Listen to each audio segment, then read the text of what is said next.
I'd like to call a meeting to order. Good evening. This is the June 12th, 2013 meeting of the Lowell Conservation Commission. And for point of procedure, we had no quorum at the last meeting. We have a number of housekeeping issued, a number of projects that were continued over from the, well, not technically continued, they weren't opened. They'll be opened tonight for the first time. However, they were discussed. Testimony was given at the last meeting. That information is available online if you haven't had an opportunity to look at it. If you were here, then your testimony will count, even though the hearing is going to be open for the first time tonight, so you don't have to restate your testimony from the last hearing. All the commissioners have reviewed it already.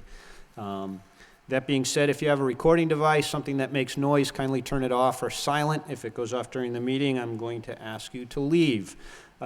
Moving on to the first item on the agenda is a notice of intent, Woodland Park Townhouse Condominium Trust, DEP, concerning DEP file number 206-0705.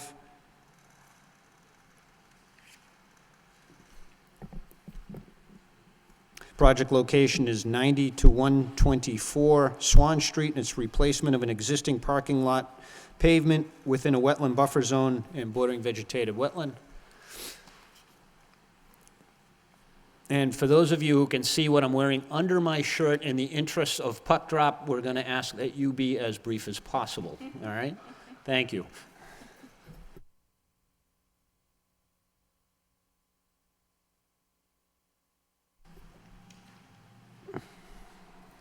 Good evening, all. Dan O'Driscoll, O'Driscoll Land Surveying.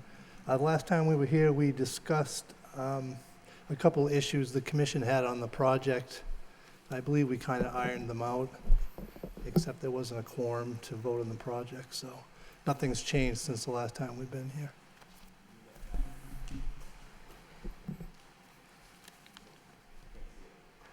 I'm sorry.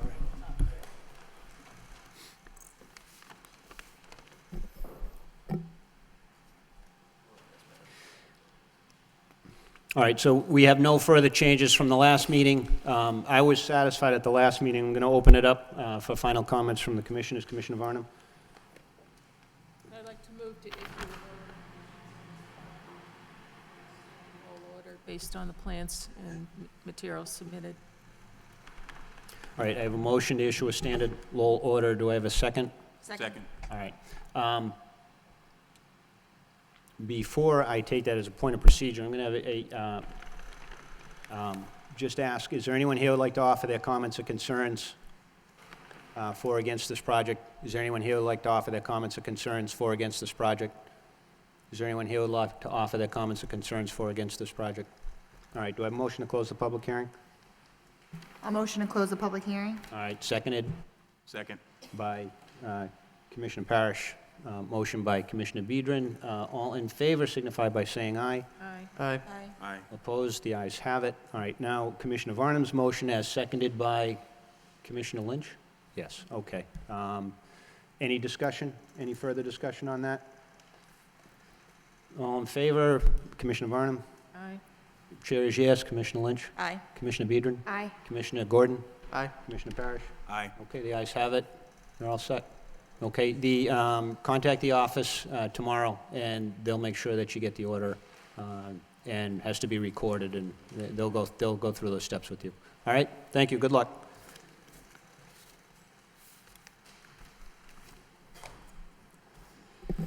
Moving on to the second item on the agenda is Lowell National Historic Park, concerning DEP file number 206-0706. Project location is 300 Pawtucket Boulevard, and it's replacement of an existing dock and gangway and pilings along the Merrimack River, which is a bank bordering vegetated wetland, land underwater, water bodies and waterways, and riverfront area. If you could identify yourself for the record. I am Chris Briggs. I'm community planner for the Lowell National Park.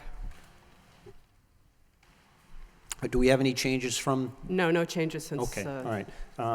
All the commissioners have reviewed the online material for this? All right. Is there anyone here who would like to offer their comments or concerns regarding this project?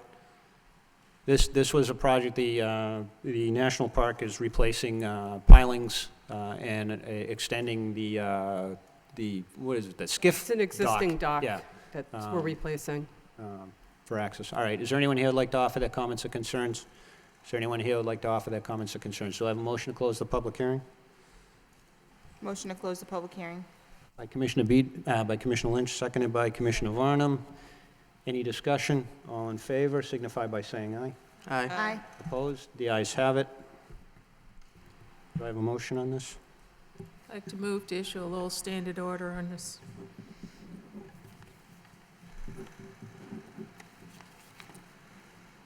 Do I have a second? Second. By Commissioner Gordon, motion by Commissioner Varnum. Any discussion? Signify by saying aye. Commissioner Varnum? Aye. Chair is yes. Commissioner Lynch? Aye. Commissioner Biedron? Aye. Commissioner Gordon? Aye. Commissioner Parrish? Aye. The ayes have it. All right, thank you. Thank you.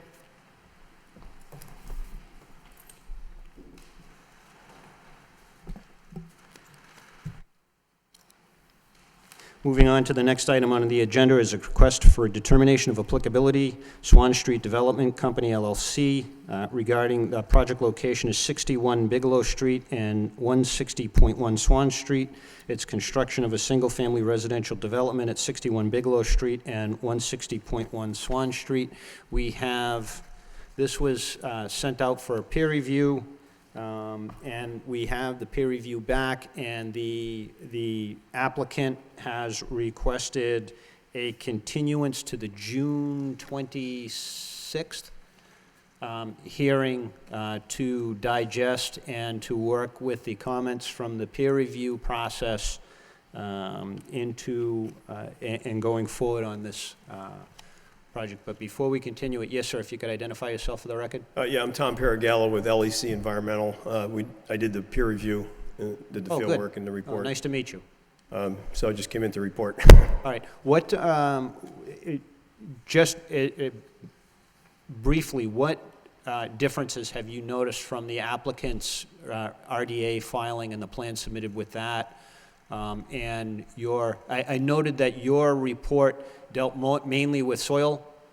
Well, we looked at the wetland resource areas for the whole property, but the question primarily was about soils. There was some question as to whether the wetlands that were previously flagged in 2011 were wetlands by every definition, soils, wetlands, vegetation, and hydrology. So the applicant, I think, brought up the question about the soils, and my background is in soil science and wetland science. So I went out to the site, examined the area.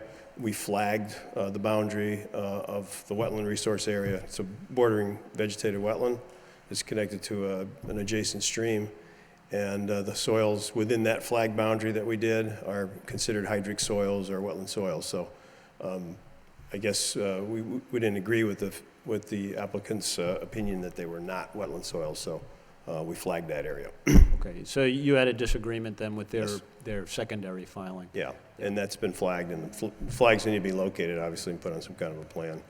I think I provided a sketch in the report to give you an idea about where it was.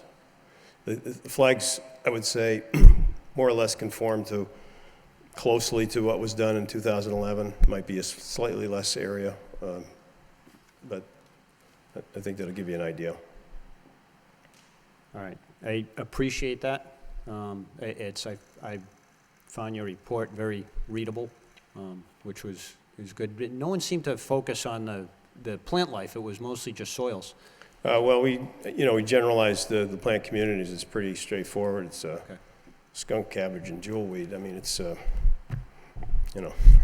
right, okay. Any questions of the wetland scientist while we have him here? How far away from the main stream bed is this area? We didn't take any survey measurements or anything like that, but by rough measurement, it's about 300 feet. And that whole 300 feet is a wetland strip? Yeah, there's a strip, a tongue that goes down and joins up to the edge of the stream. It's runs down along the property line, across the property line onto other property, but eventually connects with the stream. And you mentioned a smaller wetland area. Yeah, on the review of the rest of the property off to one side of the boundary, it appears to be off the property, but I couldn't say for sure because the property boundaries weren't exactly located in the field, so. Was it isolated, or? Yeah, it's an isolated, it's a depression. It would not be a state wetland, but it would be considered a federal wetland. Thank you. Okay. Any further questions? Are you going to be available at the June 26th hearing? Do you want me here? I'm satisfied. I don't think you need to be. And I know that you've been working with the applicant outside of the hearing process, so I for one, don't feel I need you here. But it's, I don't know if the applicant will have any, further questions of you. I'm not. I feel more It's entirely up to the Conservation Commission whether or not our peer review consultant is available for that meeting, because the way to look at it is the consultant is here to answer your questions. Right. And address your considerations, not necessarily the applicants. They have Right. their own professional staff for that. Well, I guess what I'm trying to get a sense for is the applicant going to adopt your recommendations? I can't tell you that. Okay, then perhaps I'd rather have you here then. Okay. I've kind of got the impression from the request for continuance in the letter, but then again, you never Well, know. maybe between now and then they'll decide to do that, but I haven't gotten any All right. communication about that. So So, then keep your calendar open then. what is the date again? It's June 26th. Excuse me, Chairman. I believe that we have received communication from the applicant that has accepted the peer reviewer's analysis that it is wetland area. And They're trying to make sure that they go and flag and have the survey transferred to the plan. That's why they actually sought the extension. So they're going to wholly adopt the peer review. Yes, they are trying to see if they can incorporate their project in addition to securing the perimeter of the wetland. And they're going to have an engineer cite the flaggings that Yes. our scientists did? Yes, they said that's what they're trying to do. They haven't started the process, but they said that's their first attempt. Well, what's the sense of the commission? I think that's good, as long as they're using your flags, correct? As long as your flags are still there, and, Yeah, yeah, so as long as they have a surveyor pick up, the peer reviews flags, I think those are the flags we should go on. Commissioner Barnum? I think if we can have this gentleman here, that it would be beneficial. I feel, I'm going to change my mind. I feel the same way. This is Steve Erickson we're dealing with. We've got flip-flops, especially in this very project. We had him flag it, and then they changed their mind. So it's, I would feel, regardless of what Mr. Erickson has said in his letter, I would feel more comfortable if you were here on that day. Okay. We're going to throw you to the lions on that day. So. it's all right. That's why you make the big money. All right. Okay. Any further questions? Then do I have a motion to continue at the request of the applicant? Motion to continue. Seconded by Second. Commissioner Biedron. Any further discussion? All in favor? Aye. Opposed? The ayes have it. Thank you. Thank you.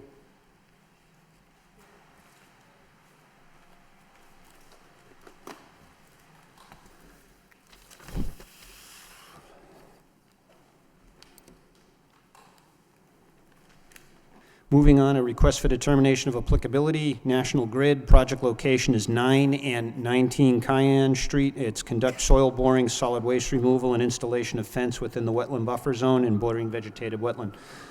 If you could identify yourself for the record. I'm Joe Higgins with Innovative Engineering Solutions. I'm the consultant for National Grid on this project. You're also the LSP on this Yes. site too? Okay. Has there been any changes from the previous meeting and No, previous there have meetings on not. this? No, okay. Just to remind you, and correct me if I'm wrong, this is National Grid. This is a stretch along the, is it the Pawtucket Canal? Pawtucket Canal. Yeah, Pawtucket Canal. It was leaching something out into the canal, and this has been an ongoing process, but you've identified certain areas on some of these parcels.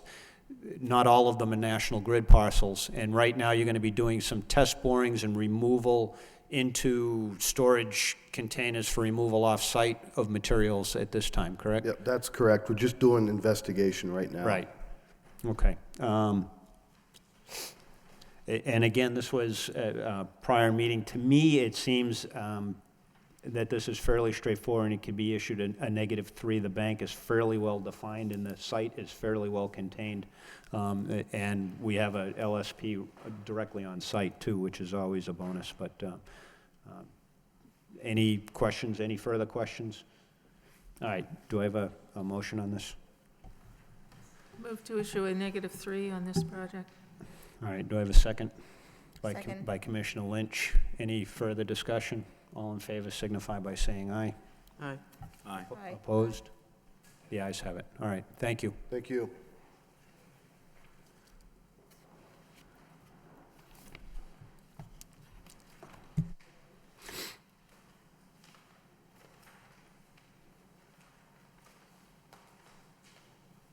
Moving on, request for determination of applicability. Peter Carbone III, Esquire, regarding project location is 55 Technology Drive, and it's improved the existing parking lot partially located within the wetland buffer zone, bordering vegetated wetlands. Is anyone here on this project? All right.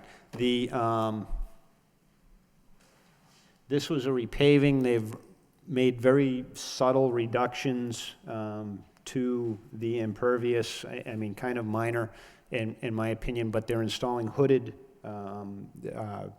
catch basins for solid suspension removal, which is tremendously increasing. And there's some very subtle regrades, which is involving the site. I don't remember if we had asked them to come back. We did, and I had email correspondence with him today, and he informed me he's coming today, so. Oh, he is coming? I have a feeling he might be running a little late. All right, why don't we table that then until he gets here? We can, okay, we'll just table that. We'll move on to the next item. It's a new filing, request for determination of applicability, Richard and Judith Lalim. Attorney Richard and Judith Lalim. Project location is 295 Varnum Avenue, and it's removal of 2 diseased trees located within the wetlands bordering vegetated wetland. That's the Flaggy Meadow Brook. Attorney Lalim, if you could identify yourself for the record, please. Richard Lalim, 78 Columbia Road. We have property that extends across a wetlands area from Lowell General Hospital, and we believe, and it has been confirmed, that Lowell General Hospital actually owns the land upon which the dead trees sit on a bank next to the wetlands. I believe certain members of the commission have seen the trees. They are dead. They are leaning towards our house.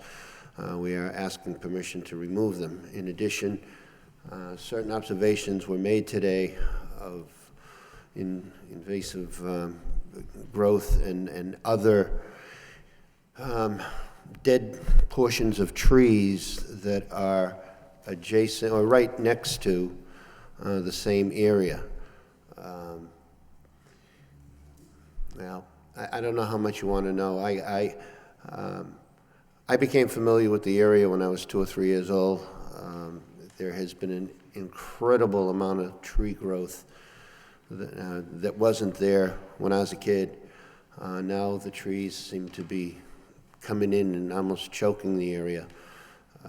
So there was some discussion relative to what might be done to allow some sunlight, more sunlight to come onto the property. And part of that would be permission to remove other dead portions of trees. So Right. I don't know what more you want me to say. That's fine. I was out there today, and I saw the 2 trees that you had identified in your filing. Both of them are quite dead. One of them has fallen over already out into the into the wet area, the Flaggy Meadow area.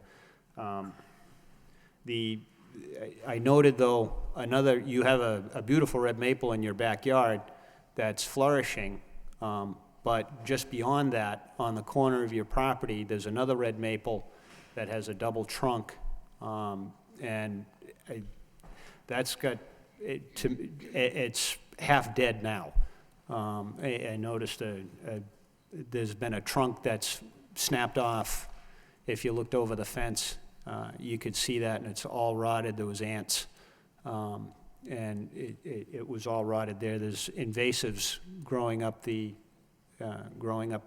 trunk, but looking up into the canopy, there was a lot of green, but there was an equal amount of 4, 6 plus caliper branches and limbs that were completely dead. I might add, when I started this project, there were no leaves. So to look at it, you're not quite sure what's still alive and what's dead Well, back in April. Yeah, my point is that tree's not long for this world Right. either. And if you're, to me, taking down the trees that are standing dead that's simple. But I think that tree should be removed too, because it's choking out the one that's in your yard, which is quite a nice specimen. Yeah. And very mature and thriving. Thank you. That's my point. The other issue too, from what I understand, is those trees are on Lowell General's property. And you're going to be working somehow with Lowell General and As I I have guess from you're the going to be doing the work, but with permission from them. It will be with permission, but it's going to be my dime, Yeah, quite frankly. yeah. All right. Is there any questions from the commission? Commissioner Arnhem? I agree about the dead tree should be removed, and it would be nice if the one that has already fallen could be taken out of there too, because I know there's a flooding issue along that bank up and down Columbia Road. And anything you can keep out of the wetland probably would help that flooding issue. I think someone would need to go out in order to flag probably which trees should be removed, and usually you don't want to remove everything because the bank would then be subject to erosion. I didn't notice that double trunked maple that you're talking about. Yeah, it's right on it was facing out, it would have been over to the left on the corner. He's got the beautiful red maple in the backyard, and it's just beyond that, and it's like standing half dead right now, so, as I was looking around back there, I just didn't, it wouldn't be an ideal thing to remove it now, but given the nature of the site and how difficult it's going to be to get workmen back there to remove the trees that are already there, I think it would, that tree's gonna come down in 5 or 6 years anyway, so, you might as well take it down now while you're back there and just reduce the impact. So, Commissioner Vedran? Commissioner Lynch? No, I just agree with what the chairman said, especially about the tree that's sort of half alive, half dead. If it's going to be passing to disease in the next few years anyways, it makes more sense to take it down now. Thank you. Commissioner Gordon? No comment. Commissioner Perry? All right. All right. Do we have any comments regarding this? Okay. It's not the typical issue, but do I have a motion on this? I'll motion to issue a -3 determination. Do I have a second? Second. All right. Any further discussion? All in favor signify by saying aye. Aye. Aye. Opposed? The ayes have it. What that means, Attorney Lalim, is that the work that you're proposing is in a wetland jurisdictional area, but the work that you're proposing is not likely to impact the wetland, so you can proceed to remove the trees. The only thing we'd ask is, once you have an agreement with Lowell General, just to let us know, okay? Via letter? Let the office know via letter, yes. Okay. If you have an agreement, a copy of the agreement or something like that would be helpful. It's not totally, but via letter would be nice, and you know, at least 24 hours before you start any work. Okay, Okay, thank you very much. thank you. I appreciate it.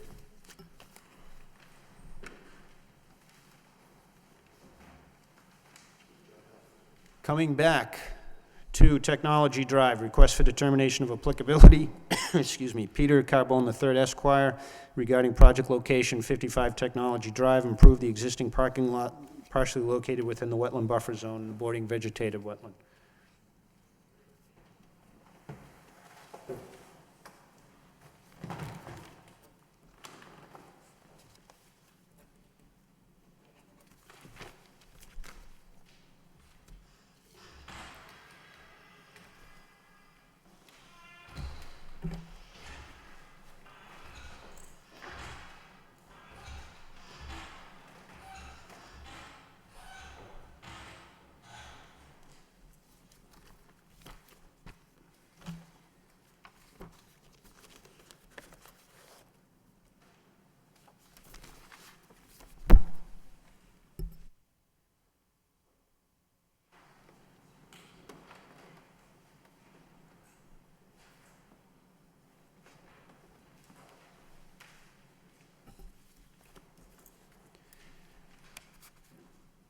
Yeah, just push where it says push, and the light will light up. There you go. Okay, Just if you could identify yourself for the record again. sure. My name is Hushman Dafshar from Homburg and Howe, consulting engineers. Have there been any changes since the last time we were here? There has not been any changes to the plan, no. No changes? Okay. No. Do we have any further questions of the engineer?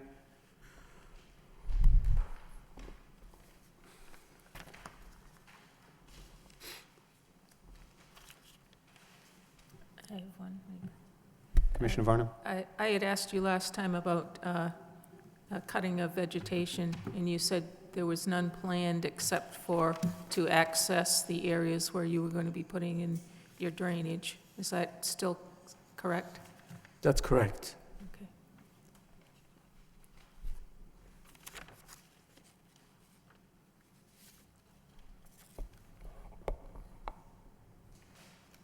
Do we have any further questions of the engineer? All right, is there anyone here who'd like to comment on this request for determination of applicability? All right, do I have we have a motion on this? I'd like to move to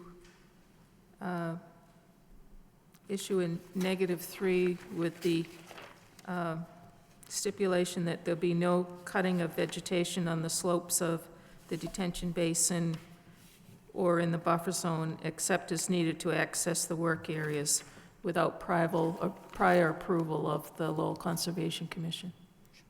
Second. By Commissioner Perry. Any further discussion? All in favor signify by saying aye. Aye. Aye. Aye. Opposed? The ayes have it. All right, thank you. Thank you, sir.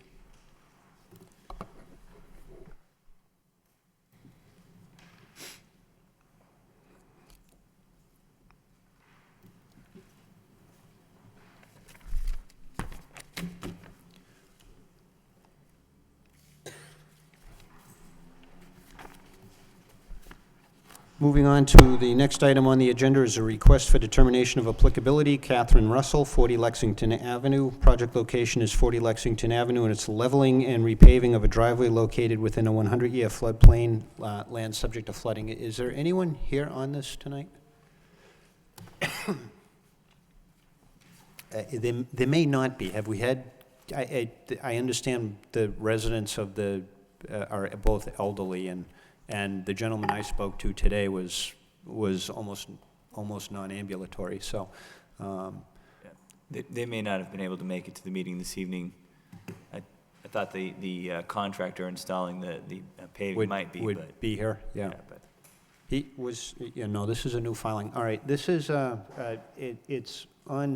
it's off Lexington Ave. It's, nothing on this site is above the floodplain. This is many feet below the 100-year floodplain, so this is a situation where, as outlined in the RDA, the contractor is going to be removing the existing tarmac or the existing pavement on the driveway. It's somewhat broken up and uneven, and I understand that the resident is maybe in a wheelchair. I'm not sure that there's a ramp there. There's a very newly installed ramp on the property. From reading the RDA, it sounds like the pavement contractor is going to remove the pavement that's existing, remove the substrate down to a certain level, and then replace that with appropriate sand and gravel, and then pave back over. The only thing we're concerned with here is not increasing the grades. I was out there today. I'm pretty sure Commissioner Varnum was out there today too, because I think I was just behind her in site visits. And to me, I think repaving actually may improve the grades on this site, may actually end up getting a little bit of compensation for it. At least in my mind, have almost no concern that the paving contractor will match the existing grades, because they almost have to. They have to match where the ramp comes in. They have to match the driveway lip. They have to, going into the driveway, it's actually down a couple of inches, I would imagine, to prevent sheet flow. Just one little minor comment, that they may want to consider putting like a very low, maybe a 1 or a 2 inch berm at the interface between Lexington Ave and the driveway, just to prevent runoff from the street going into their garage. But other than that, and if they try and match the grades on the neighbor's side of the driveway, they may end up actually being a little bit lower over there than what's existing now, because it's kind of an excavated drop-off on that side of the driveway. So, and my guess is they'll probably try and match that so they won't have that situation there. So, so they may actually end up with a couple of yards of compensation as opposed to filling. But I really have no concerns that there's going to be any excess out there. That being said, Commissioner Varnum? My concern was in the application, it said leveling the driveway. And since the garage is a little higher, it seemed that leveling it would mean that they would bring the rest of the driveway up, perhaps, rather than, there was a slope going up to the garage. Yeah, I noticed that. The driveway now, it comes down from the street and then it goes up a little bit. And I share your concern, but then when I looked at the ramp comes in at grade, and that grade is already established. They already have a concrete pad there that the ramp ends on, and there's like a little curbing with about a 5 to 6 inch area, and that's holding in like a stone, like a riprap stone there now underneath the ramp. I don't have a concern with the repaving as long as their finished grades aren't going to overall create more of a filling situation in the floodplain. All right. Commissioner Lynch? Commissioner Biedron? Commissioner Gordon? Commissioner Perry? Okay. Parrish. I keep calling you Perry. We got to get the new guys on here. So we're anticipating the contractor coming in.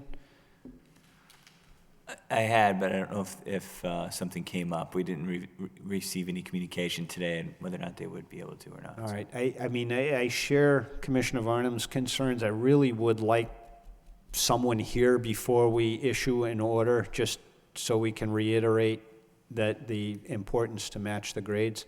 I don't know how, I don't know if one of the commissioners wanted to make a motion on this, and that can be communicated from the office or whatnot, but sometimes FaceTime is the best method. I don't know what their time frame is.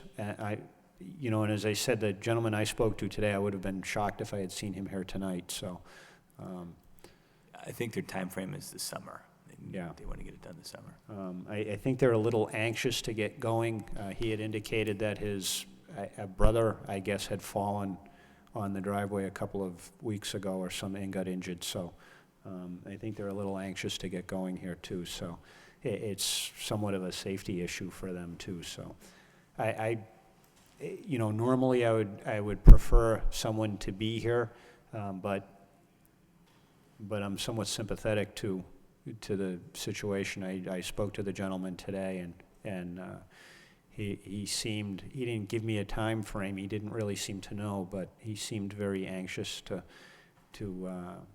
get this approved. So that being said, I can't make a motion, but if we either have to continue it or act on the request. So. I make a motion to continue to the June 26th hearing and request that the applicant's contractor be present for the meeting. Second. By Commissioner Beedram, motion by Commissioner Lynch. Any discussion? All in favor, signify by saying aye. Aye. Aye. Chair is no. All right.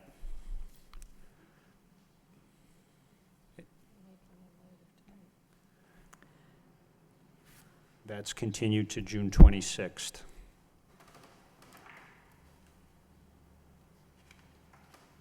Moving on to the next item on the agenda is request for determination of applicability. Casey Phelan, project location is 298 Trotting Park Road, and its replacement of the existing deck located within the wetland buffer zone and bordering vegetated wetland.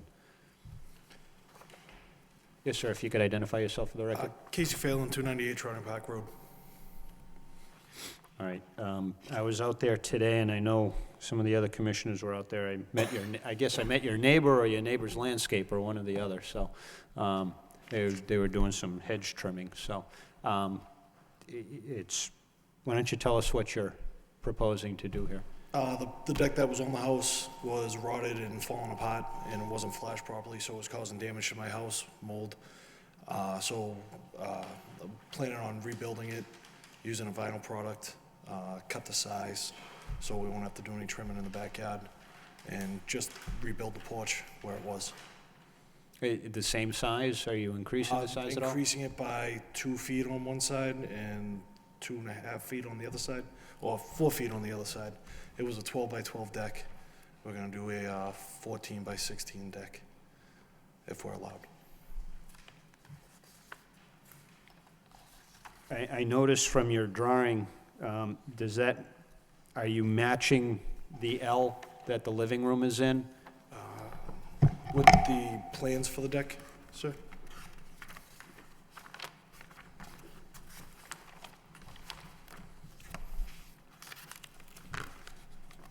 Was the prior deck recessed back from the end of the home?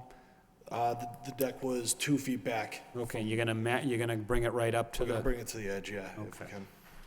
All right. The silt, when was the silt fence put in? Silt fence was put in, I would say 3 weeks ago. Okay. All right. I don't have any other questions. Commissioner Varnum? I don't think this deck will affect the wetland at all, but I did notice there was quite a lot of yard debris that was being put very close to the wetland boundary. And probably before you purchased the house, there was quite a bit of fill pushed into that wetland. Yeah, that the cut down creates trees your were existing. backyard. So we don't want to we don't want to infringe on the wetland any more than Yeah, necessary.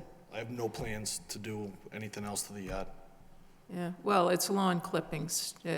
Over time, they turn to soil, and then you've got a place that's been filled that used to be a wetland. Yeah, I haven't So- dropped any clippings. I have a mulching lawnmower that just leaves it right in the grass. And there's cut down trees, which I plan on getting rid of at some point. Yeah, That, behind that little carport that's there, yes. the deck itself, I don't think will affect the wetland at all. Commissioner Lynch? No questions. Commissioner Biedron? No questions. Commissioner Gordon? No questions. Commissioner Parrish? Yeah, I agree. I guess I didn't make that clear when I said I didn't have any questions. I don't think that this would impact. It's a fairly well-established line, and it's a mature yard, so. Do I have a motion? I'll motion to issue a -3 on this RDA. Do I have a second? Motion by Commissioner Biedron, Second. second by Commissioner Parrish. Any further discussion? All in favor signify by saying aye. Aye. Aye. Opposed? The ayes have it. All right. Thank you very Sherman. much. Just communicate with our office. They'll let you know. I will, Okay? thank you.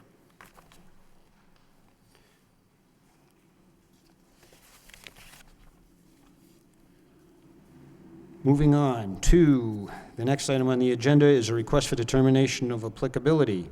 And it's Jaru Reyes and Stephanie Soria. I probably totally botched those two names, and I apologize for that. And the project location is 24 Shirley Lane. It's the installation of an irrigation system within a 100-year floodplain land subject to flooding. Yes, sir. If you could identify yourself for the record.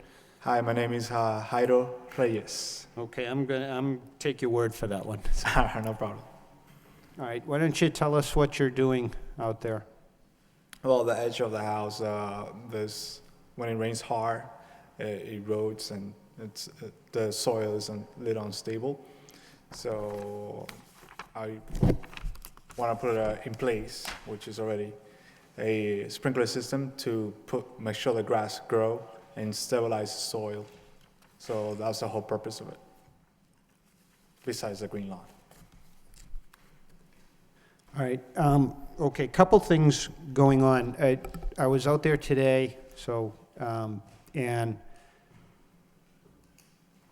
we've got 3 different maps that we're dealing with on this particular property. There's one that was submitted by with your filing, and I've got it right here. And this was done. Who did this one? Great Lowell Engineering Associates, and Richard Beatty did this plan. He's got some spot elevations on the plan, and we also have the city topographic plan and the FEMA floodplain plan, but we also have the benefit of the original as-built, or the original filing and final approved as-built for the Shirley Lane project when it was built out, 2005 maybe? Earlier than that? Yeah, it was, 98? Was it that long ago? Wow, I remember it like it was yesterday. Well, I didn't think it was that long ago. Anyway, so I've looked at all the plans. Your engineer's plan is not super helpful because it doesn't show the grades on the plan. It just has some spot grades. So what I had when I was out there, I asked our Administrator Swathi Joseph to forward me the as-built plan that this commission approved when the project was built out. And that plan seemed to correspond loosely with the spot grades that your engineer provided us. I'm not seeing anything, and again, it could be off by a couple of inches, and that's kind of critical in a floodplain situation. But it wasn't outrageously so, okay? It wasn't to the point where there was massive regrading that happened.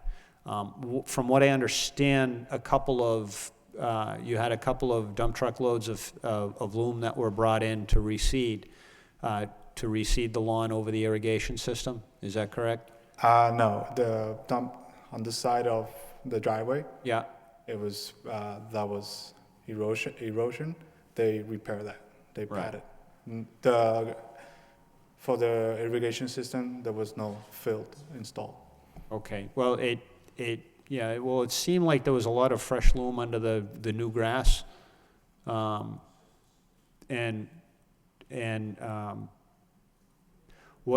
I'm what I'm driving at is bringing in fill into a floodplain, you can't do that. Okay, it's not one of those, you may do it, you can't do it, all right? The couple of things have happened. One is what the current floodplain elevation there now under the FEMA maps is what, 99?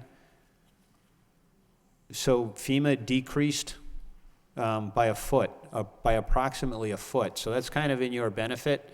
When this project was built out, the floodplain, the 100-year floodplain elevation was 100.2 feet, okay? And now I guess it's 99.1? 0.0.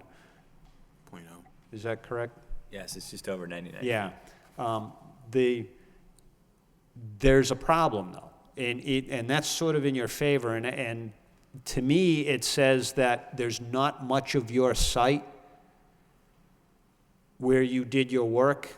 It's fairly well-defined, but to me, from looking at that and looking at the as-built plan from 98, 99, whenever that was, it corresponds very easily with the features on the property. And the flood elevation back then was a foot higher. And none of that particular site was in the floodplain back then. It was right on the floodplain, but it wasn't in the floodplain. What's getting you now, and unfortunately for you, and I feel your pain here, is that FEMA doesn't go out there with transits and shoot the actual elevations. They do it from aerial photography and satellite imagery, and they average the line. And the line that they have for the floodplain sort of goes diagonally across the back part of your property, okay, where you did a lot of your work.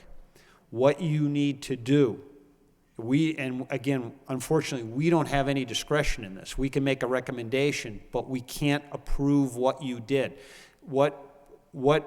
Based on where FEMA says the flood line is, based on that, we would have to issue a positive determination, which would mean you would need to file a notice of intent, okay? But, and this is the but, that's not a good thing here. This is the but. The but is there's a process to go in front of FEMA and request for your particular parcel that they change, or that they actually, based on your engineer's information and your engineer's actual measurements out in the field, to demonstrate that you're not in the 100-year floodplain.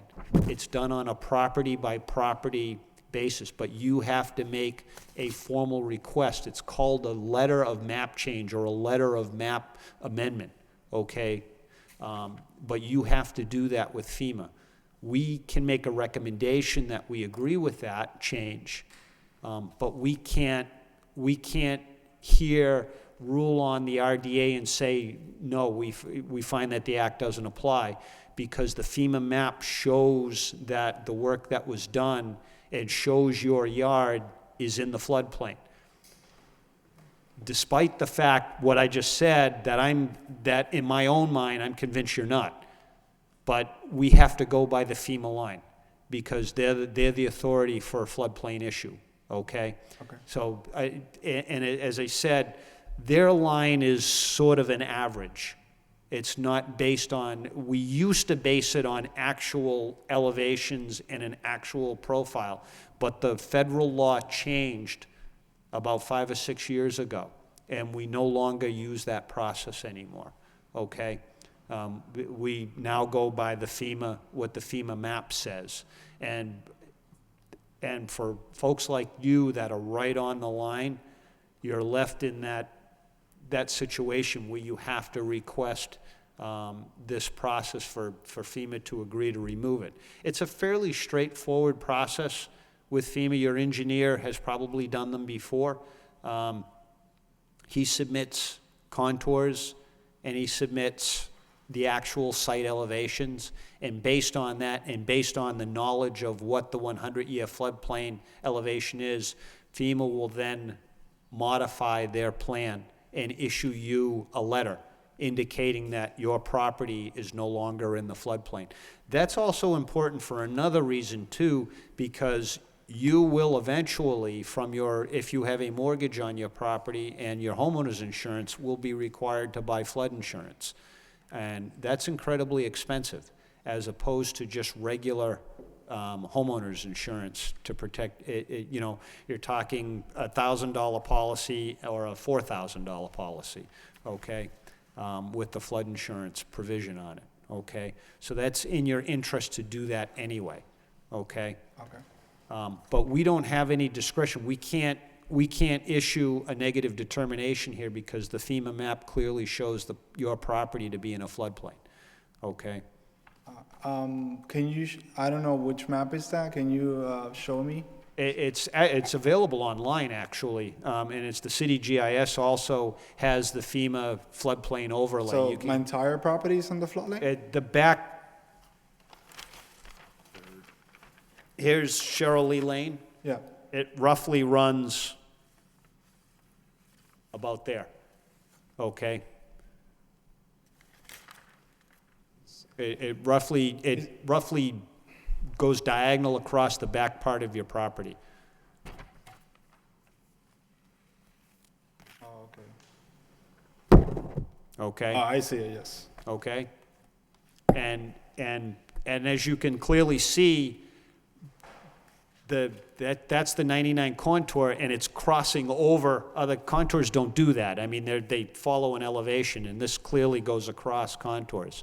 And it goes right through your neighbor's parcel that has an elevated bank there. So, you know, again, it's in your interest to request from FEMA, you know, what we call these letters of map amendment, okay, or map change, okay? But it's a process you have to do with them. It can all be, it's not something, there's no hearing that you go to. You submit the appropriate evidence with a plan and a letter. There's an actual form you can download on the FEMA site to do it. And it's a process, it takes about 30 days to 60 days for the whole process to happen. It will reflect the new map, I guess. Huh? It will reflect the new findings and new... Yeah, well, they have their own maps, but your engineer has to provide a map showing the actual site contours in the actual 99 100-year floodplain contour, not on your property, okay? You know, as I said before, and when this project was built out, the floodplain was actually a foot higher. Yep. And none of it was on your property. So now the floodplain's a foot lower, but FEMA says a lot of it's on your property. That doesn't make any sense. But I know it sounds like a bureaucratic snafu, and that's roughly what it is, but it's because of the law change. It's the way FEMA now handles floodplain issues, and it's the way they handle their maps. They sort of look at it from a macroscopic and not a property by property basis. They look at it whole neighborhoods, and they just sort of average the line out. So, okay, and unfortunately, that line goes right through your property. So you have to get the change prior to us being able to say you're good.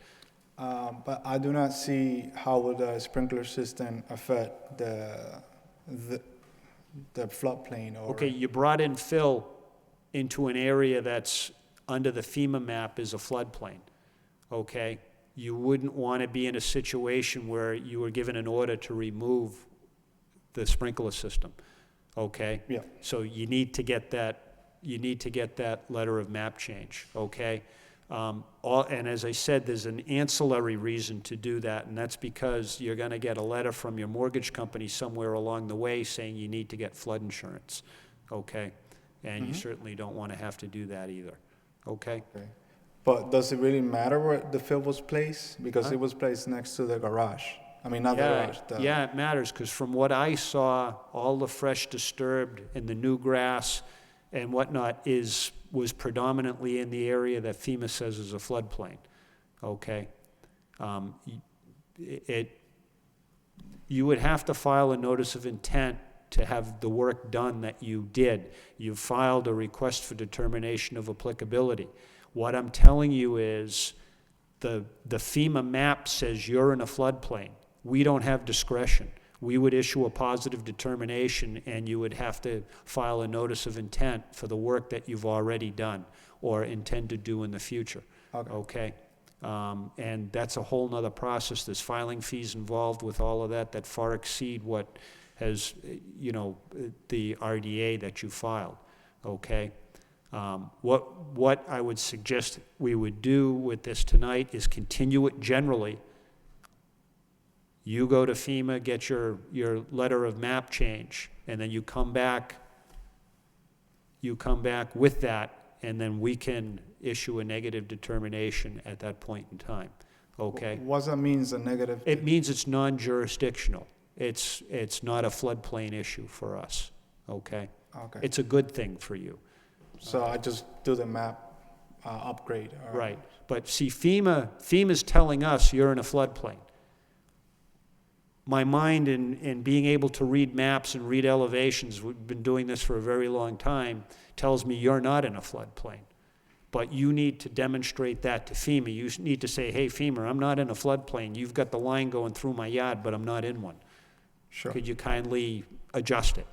Okay? They won't actually change the map, but what will happen is when someone reviews the thing, reviews the overlay, they have to look at the address, and FEMA has a list of addresses, and you'll look them up in the FEMA site. There's thousands of them, of people on bordering, you know, that are on the line, so to speak, that have requested these modifications, okay, and have had their properties removed from the floodplain, okay? Okay. Mostly they do it for flood insurance purposes, okay? That's usually the reason for it.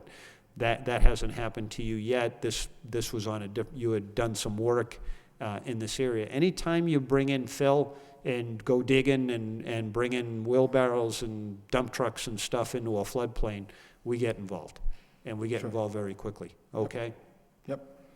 All right, so talk to your engineer should understand the process, and if you have any questions, you can ask the office. I'm assuming you guys are fairly familiar with the filing of the letters, but the FEMA website, it's kind of clunky.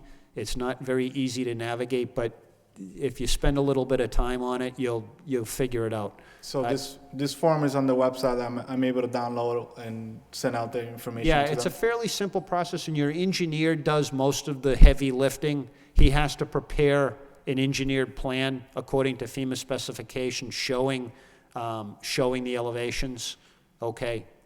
They have a fairly specific format that they have to follow, but your engineer should be familiar with that, okay? All right. All right. Thank you, sir. Do I have a motion? Any further questions? Any other questions from the commission? One question I have, let's say he does they get out of the floodplain and he doesn't have to pay flood insurance. What happens if he does get flooded out? Well, it's not a question of whether he gets flooded out or not. It's just if he's not in a floodplain and he gets flooded out, then there's no denial on the coverage. Correct. Yeah. Gotcha. Right. It's only if you're in a floodplain, you get flooded out, they can deny coverage. So. Okay. I don't get charged for flood insurance, or my insurance doesn't require that. And again, that it's even more important that you get this modification, because your insurance company could come back and say, you're in a floodplain and you didn't have flood insurance. We're not covering you, okay? Even though the house is not in the floodplain itself? Wow. A substantial portion of your property is, okay? Okay. All right. I would venture a guess almost half of it, according to the map, or over a third, so, okay. All right. All right. Any further questions? No? All right. Do I have a motion to continue? I am reluctant to do this for the 26th. I'd rather continue it generally, because it's the process, as I said, it's going to take your engineer probably a month just to get everything ready for the filing. And then FEMA, they respond relatively quickly to these, but there's a little bit of a process to it, so. He provided me with a plan or map. Correct. should I send just that to them, or do I have to pay for a new map? No, he'll have to provide a map, as I said, that fits the FEMA's specifications for the filing for the request. Okay, this map that we have, it would not be sufficient for Sure. that. Okay, he needs to provide more detail. Okay, Okay. all right. Do I have a motion to continue generally? Or I would say maybe we put this on for 4 months. Yeah. And where are we? June, July, August, maybe the first meeting in September? Would that make sense? Okay. And what time in September? Because I'm not going to be in It the would be country. the second Wednesday in September. Whatever date that is, I'm not looking at it.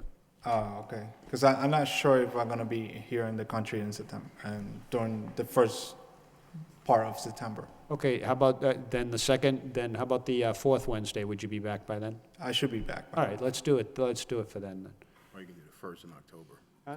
Or the first in October to make it. Yeah, or we could do first or second Wednesday in October, if that would be better.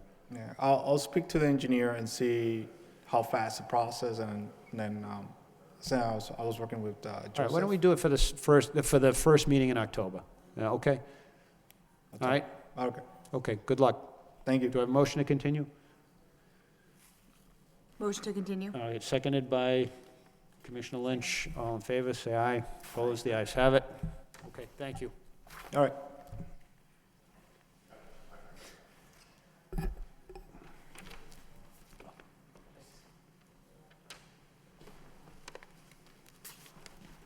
Moving on, make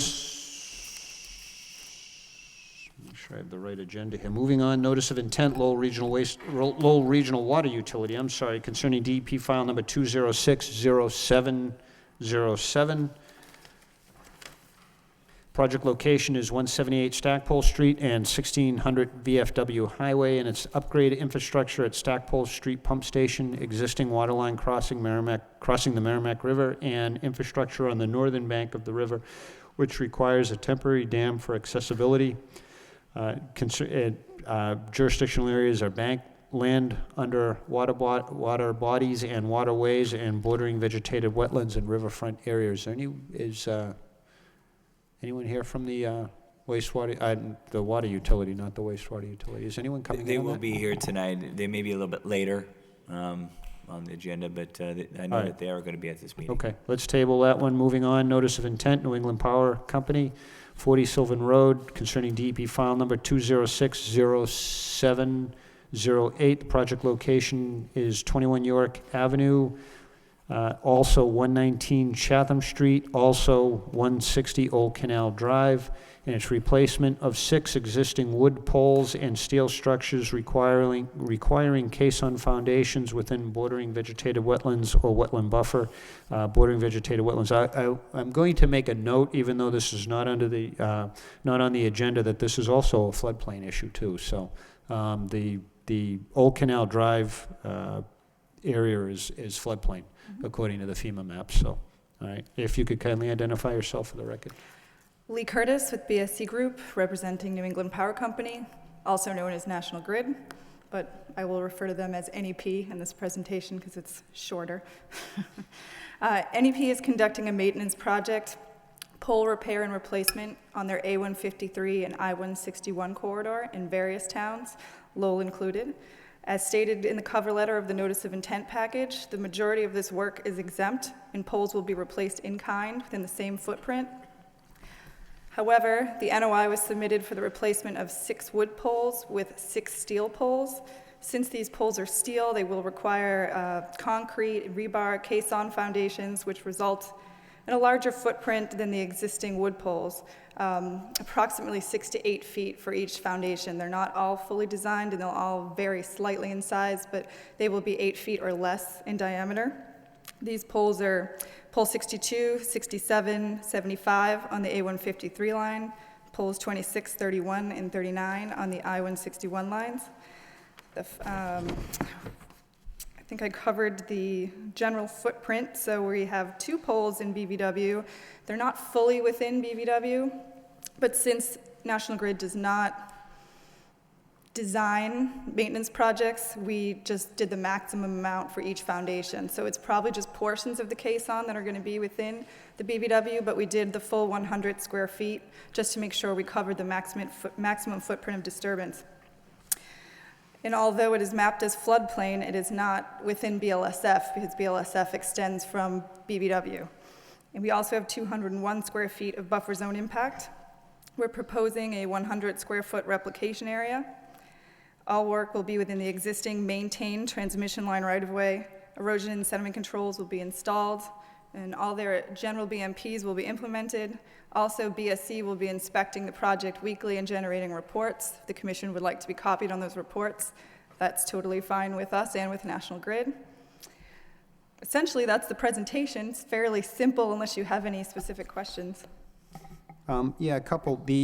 I'm assuming this is a simultaneous filing in Chelmsford also? Yes. Okay, and the replication area is mostly in Chelmsford? Yes. And that replication area is well, it's much larger than 100 square feet. We have more BBW impact in Chelmsford than we do in Lowell. All right. So How we're much- combining both replication Well, areas. how large are these caissons that were? 50 square feet total. That's the maximum footprint. Okay, so, and how many of them are going in Lowell 6? What was that? There's 6 of them in Lowell? There are 6 of them in Lowell, 2 are in BBW, the other 4 are in buffer zone. All right, so, okay, so that's the 100, I wasn't, on the Old Canal site, it's your characterization that's not floodplain, or? No, the project is definitely within floodplain. Yeah. The maintenance work is pole replacement in kind, so that's exempt, there's no issue with the maintenance work. The structures that are getting the caissons are not in bordering land subject to flooding. The BVW that they're in is mapped as floodplain, but that's not also BLSF. BLSF extends from BVW outward, so it's not actually within BLSF. The replication area we're providing will provide floodplain function, but it's not actually BLSF that we're impacting. Is there are you providing any compensation for the caisson volume that you're putting in the? Just within the replication area. Not specifically for the bordering land subject to flooding performance standards, because we're not impacting bordering land subject to flooding. Well, isn't this all part of the stretch of the Black Brook, from my understanding? Yes. Yeah. And, I mean, it's all interconnected throughout there. I mean, I don't want to get into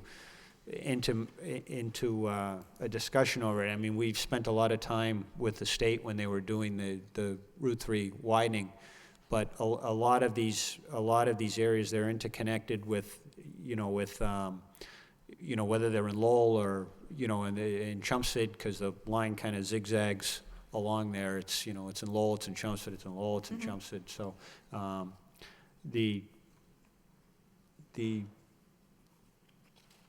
from what I understood, I understand your characterization of it, that it's non-bordering, or isolated,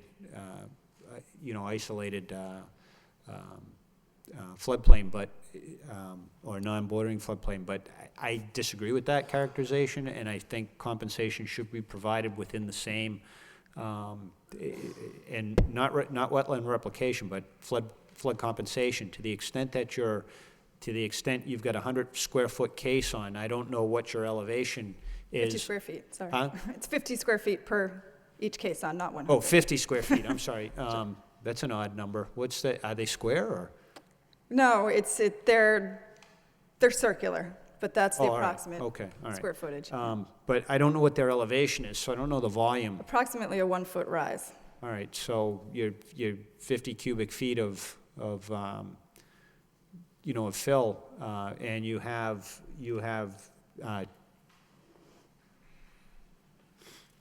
help me out here. Do you have 2 in the? 2. 2 in the Old Canal?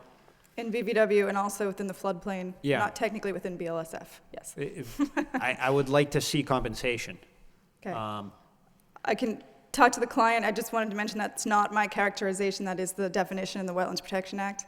But I'm sure New England Power will be able to find a way to make some sort of compromise with the compensation. However, they would have to do a land survey out there to get the elevations, and they're not planning to do that for a maintenance project.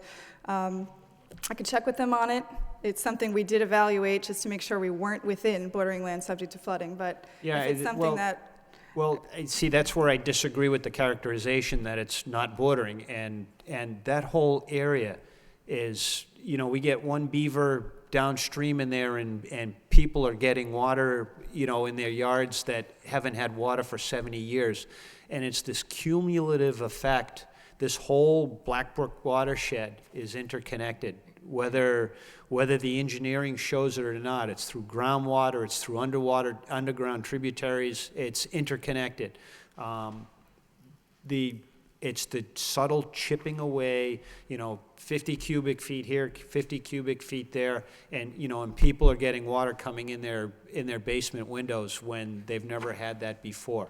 It's this, you know, this one little thing. So I think we, as neighbors and as good neighbors, have an obligation, and I know this is a limited filing, but we have an obligation. There's plenty of area out there to be able to investigate and provide compensation. I think that should be done in this case, okay? Are you looking for a full survey and an engineered floodplain compensation, or can they just find a similar elevation in the field of construction and dig out the 50 feet? In the same stretch, yeah, they can find. If the commission is willing to accept that, I'm sure that the construction contractors can manage that. I would be willing to do that, yes. I don't think you need a full survey to find, you know, to find 100 cubic feet at the same elevation.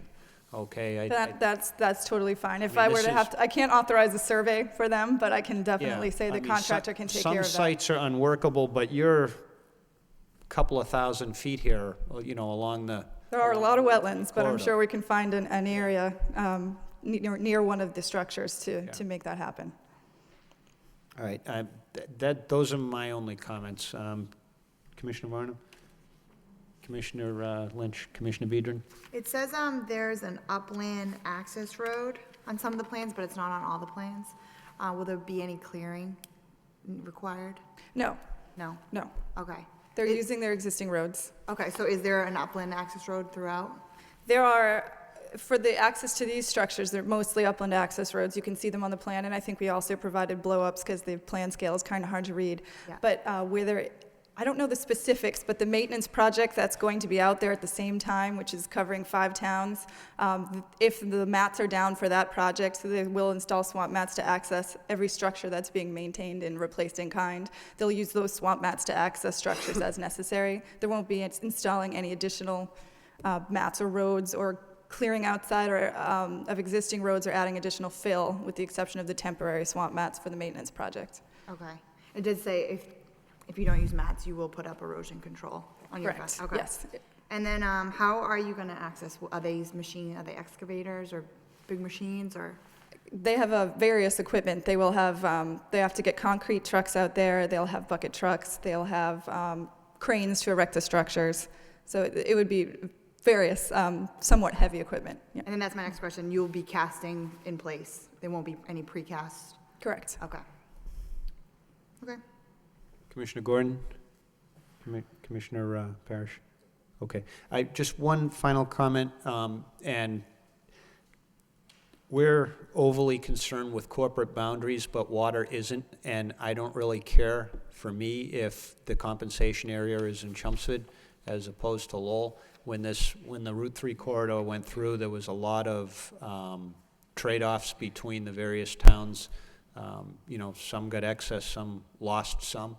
What I will make the comment is, I don't know if you were involved with the Route 3 widening project, but I was not. There was a lot of, based on the nature of the project, there was a lot of filling done along the Blackbrook stretch that compensation was provided for on the other side of Route 3.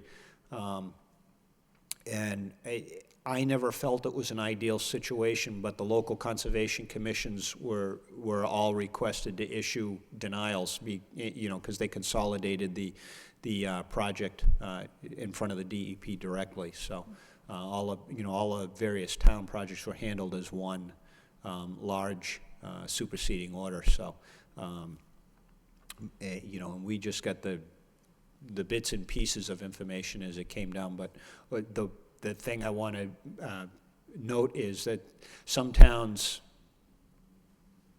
were, and Lowell unfortunately was one of them, lost quite a bit of flood storage because of the Route 3 corridor. But as I said, water doesn't really respect corporate boundaries. So in that case, if you find it in Chelmsford, that's great. But I would prefer it to be in Lowell. And again, this isn't rocket science. You don't need a full survey, but find something in the same general reach and stretch of that floodplain, and find 100 cubic feet at the same elevation or more, and I'll be satisfied. So Okay. okay. Yes. All right. Thanks. Do I have a motion? Yes, sir. Yes, my name is... Approach the podium and kindly identify yourself for the record. Yes, I'm Mr. Zarini, and I own the house, 201 Upham Street, which will be affected by some of the changes that are being made. Right now, we are the last house on Upham Street, and we will feel that any kind of drainage issue, any kind of water table issues will be affected. We are the last house, and we feel it. So that's one thing. Second thing is, for all the years we've been there, it started off as one pole, then the pole got bigger, and the transmission lines got thicker. We live under those lines, and when are we going to start calling it a design change? This is not maintenance. Maintenance is changing a transformer. Maintenance is changing the same pole with the same size. You're not doing that. This is a design change. I'm an engineer. I know what a design change is. You are changing design, and you have the capability now and the capacity to increase the transmission length and the transmission voltage up on those wires, and we have no say in that anymore. So this is not what I signed up for. This is not acceptable and should not go. Okay, if I can comment on your last comment, unfortunately, that's not an issue that this commission can entertain. We're only here for the wetland. I understand that, sir, but she said a maintenance issue. She used that word intentional. This is not maintenance. Okay. And so I'm rebutting that. This is not maintenance. This is a design change. Yeah, we're, excuse me, we're looking at this as the applicant is proposing to change existing wood poles with steel and concrete case on foundations. At least to me, that's an upgrade of a utility feature. This is a public utility. Under the Wetlands Protection Act, they entertain certain exemptions for doing utility work, whether it's maintenance or upgrade or complete changes. But they do have to respect the wetland laws to the best of their ability, and if they can meet the performance standards, then they are required to meet the performance standards. But whether or not they're going to go from 100,000 volts to 2 million volts, so I'm not an engineer, so I don't want to comment there. We have no say in that, and we can't. I understand what the boundaries and the constraints of your commission, but as a resident of that area who's been there for years, we've had our pain in that last house being down there. And we feel the pain when the wetlands are disturbed and the flood and anything that disturbs the flood zone. I'm very concerned about that. Unless I have some sort of assurance from them that that's not going to happen, to me, this is an issue. That's why I'm requesting the applicant to find flood storage to make up for what they're bringing in with these foundations. Thank you. Okay. Thank you very much. All right, thank you, sir. Is there anyone else who'd like to offer their comments or concerns? All All right, is there anyone else who'd like to offer their comments or concerns? All right, do I have a motion to continue at the request of the applicant to provide an update and additional information?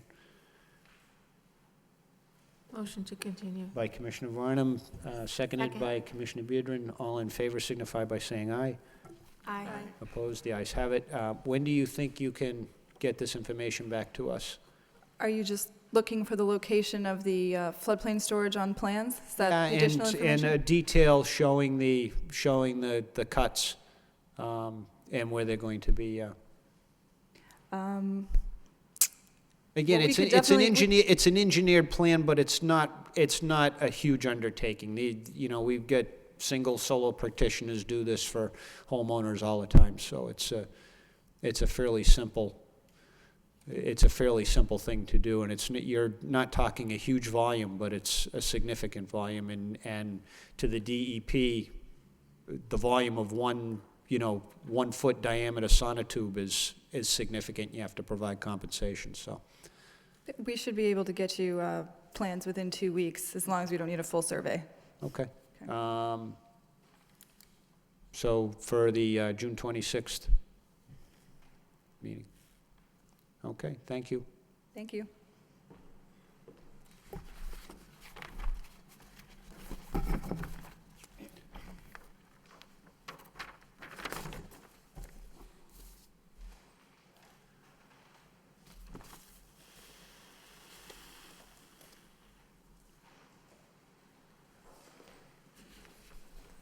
Is anyone here from the water utility? Welcome. You're up. I've already called it. I'm not going to call it again. I think we've missed puck drop already, haven't we? And it's all your fault, so you better be quick. I'll keep it quick. All right, this is going back to Lowell Regional Water Utility concerning DP file number 2060707. Project location is 178 Stackpole Street and 1600 VFW Highway.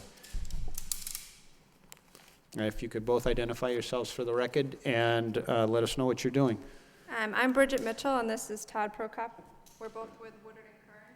We're representing the Lowell Regional Water Utility Company. Lowell Regional Water Utility. So I'll give you a background on what the project is. It was actually in front of the Commission for Emergency Response back in November of 2012. There was a water main break within the Merrimack River. It was a 12-inch high-pressure water line. And this water line serves as redundancy between 2 major pump stations. One is the Stackpole Pump Station, which is on the south side of the river, which is over here, the 178 Stackpole Street, and that services the Belvedere area of the city. The second pump station is the Beacon Street Pump Station, and that services the Centralville area.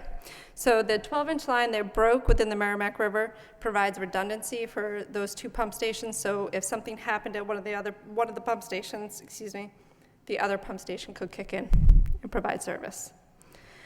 So the proposed project is addressing that water main break, and it has a couple of pieces. Our proposal to fix this system is to slip line an existing 24-inch water main that currently runs under the Merrimack River. It was an abandoned water line. So that would provide that service between those 2 pump stations. In order to slip line this pipe, you need to provide 2 excavation pits. One would be on the south side, and the other one would be on the north side, in order to access this existing line. So those would be 2 excavations within resource areas within your jurisdiction. In addition to those 2 access pits for that piece, we would also propose to replace a 45-degree bend, which involves construction within the river. So in order to access that 45-degree bend, we're proposing to install a temporary dam, similar to like a porta dam system, which would be about 20 feet into the river, approximately 20 feet wide, and it's constructed of frames. I'm not sure if they're wooden or metal, but it's they're metal. Metal frame system, and then behind the frames, there's a membrane or a filter that rests on the back of the frame and then extends approximately 20 feet along the riverbed and is secured using sandbags. There's actually scuba divers come in and place the sandbags and secure this membrane. So once the dam is in place, we would dewater behind that dam so that we're able to excavate to replace this bend, which is a critical piece for slip lining the existing 24-inch pipe. In addition to, so the excavation for the access pits, the slip lining of this 24-inch water main, there's some other miscellaneous things that we're proposing to replace within the water utility, such as thrust restraints and gate valves, and those are also within your jurisdiction. The final piece of the project would be restoring all disturbed areas to its natural pre-construction condition or better. The resource area impacts include, so we have, take this. This is the north side, so the Merrimack River is here. This blue line here is a natural heritage priority habitat. You want to hold it? Yeah. All right, so the blue line here is a natural heritage priority habitat. The red line here is called area subject to flooding, so we're within the 100-year flood zone. The orange line is a 25-foot riverfront area. The green is the bank, identification of the bank. And finally, the purple line is the land underwater body. So the proposed work involves temporary alteration within all of those resource areas. And we are proposing to restore the project site to its natural condition. So the impacts are temporary. We are going to restore it to pre-construction conditions or better. There is an area on, I believe it's the south side, where there was previous disturbance on the bank. Is it on the south side or I'm sorry, the north side. I was on the right side. So this area here was previously disturbed, and we are proposing to revegetate that area as part of this project. Another thing I should point out is that the project is considered a limited project per the Wetlands Protection Act. We are meeting the performance standards for impacts to the resource area to the maximum extent practicable. And we did, back in like late November, early December, when we were performing those initial excavations, we were evaluating alternatives to minimize our disturbance to the resource areas, and we feel that the proposed project does that. It minimizes our impacts. We're using an existing line, we're slip lining it, so we're minimizing our excavation within the river and only really excavating along the banks, and then that small area right here where this porta dam is proposed to replace that 45-degree bend. We feel that the project is essential for improving, or it's in the best interest of the public for the protection of the public health and safety in order to maintain that redundancy between the two pump stations. So I think that's an overall view of our proposed work and impacts. Are there any questions? This was the 24-inch main that you're slip lining. This was an old abandoned one that you found out there? It was. I understand. And Todd might be better suited to answer those questions. We're not really sure when it was abandoned. We know it was prior to the mid-1980s. We looked at some different options for trying to repair the existing 12-inch that broke, which is right next to this 24-inch that we found. And all of the options to repair the 24-inch, or the 12-inch rather, were going to reduce the diameter so much that it wasn't going to be sufficient to provide the redundancy that we're looking for. So that's when we turned to the 24. And we don't, like I said, we don't really know when it was taken out of service. We were able to access it and dewater it and send a camera down there, so we know that it's in actually better shape than we expected to find it in. A few of the joints do leak river water into the pipe that it's slow enough that we can dewater it, so that won't be a problem during construction. And then once we have the new pipe inside, we're going to fill the annular space there with grout, and the leaks won't really matter anymore. All right, and I think you have the trifecta here. I think you've hit every single jurisdiction that we jurisdictional area that we have authority over. Is there a prize for that? Or? Yeah, I don't know. I mean, I signed the original emergency order to do, after the geyser was out there. I live right around the corner from this, actually, but it's kind of remarkable, actually, in a stroke of luck that you were able to find this line. And from what I understand from reviewing the file, that you're pretty much the post construction, I guess, is post work. You're not even going to know anything had been done. So right. I know that you had to dig some head wall areas to do the exploratory work, but even those are going to be restored, from what I understand. Correct? Yes, sir. Yeah. So I really don't. I mean, this kind of stuff is fun to me. I mean, it's interesting. But how long are you anticipating this temporary dam to be in place, and from start to finish, how long are you anticipating the project to take? The schedule could depend a little bit on the contractor. We have to go out to bid on it, but we think it'll be 1 to 2 months for the whole thing to get done. The earliest we'd be able to even start construction based on the state requirements for how to award the project would be mid-July, and that's kind of what we're aiming for. Okay. So from what I understand now, there's really only one water main now that's servicing the south side of the city. There are a few, there are 5, I think, but they're all in the low pressure zone. So that the low pressure zone doesn't cover the tops of like Christian Hill and Belvedere Hill. So those areas are on a separate zone, and there are 0 water mains currently connecting them. Right. So it's a potential fire hazard if one of them were to fail. I mean, it could be a real serious issue. So, and it's a public health issue also. But all right, I don't have any further questions, Commissioner Varnum. Commissioner Lynch, Commissioner Biedron.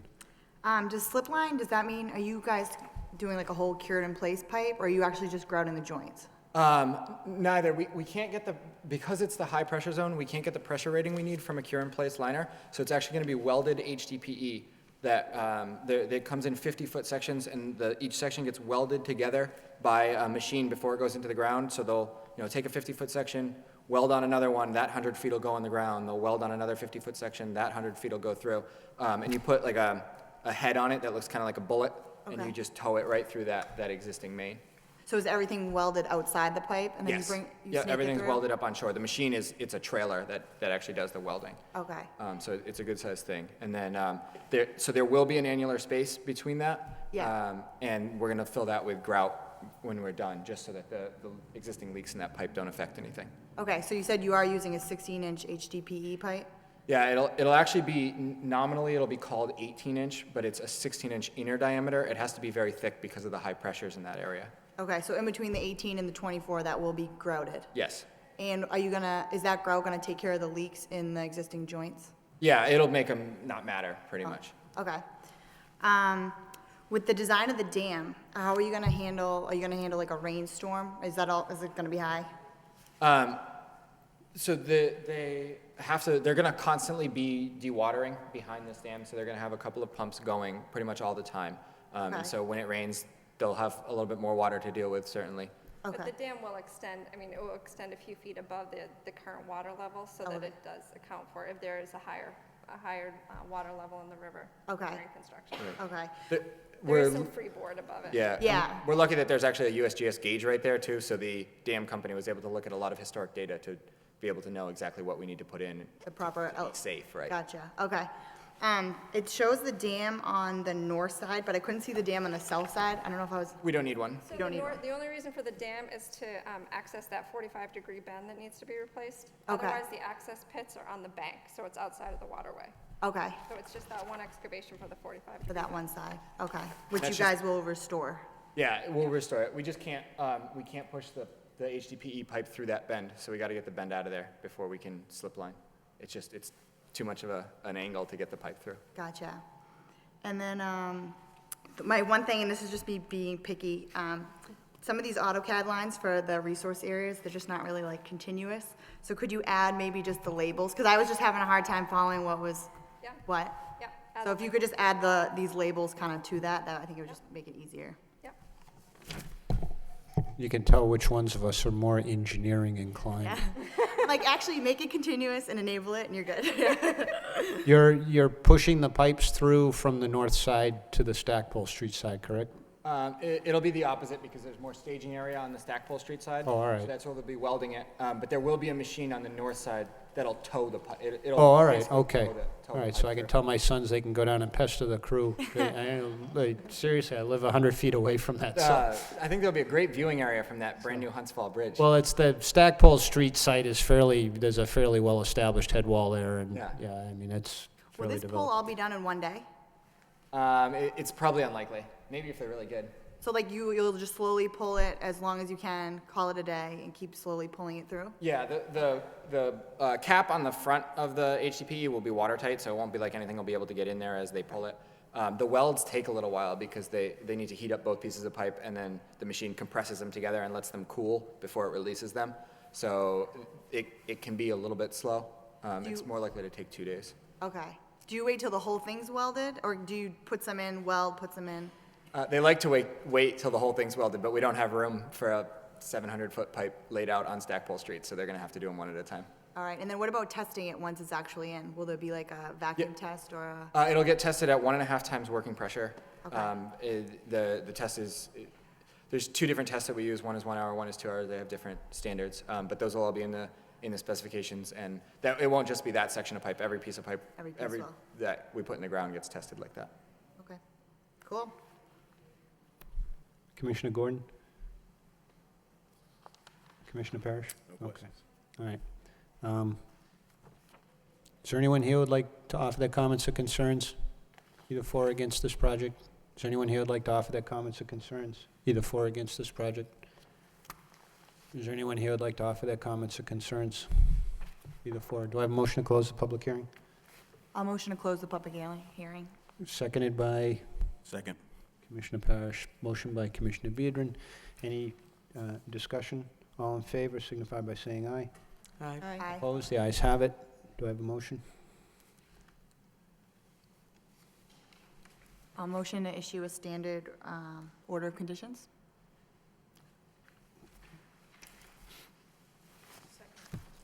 Motion by Commissioner Viedrin, second by Commissioner Varnum.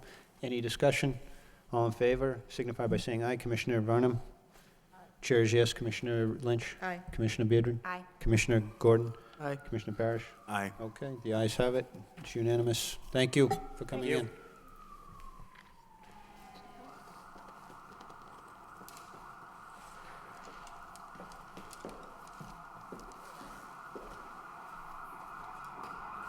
Moving on.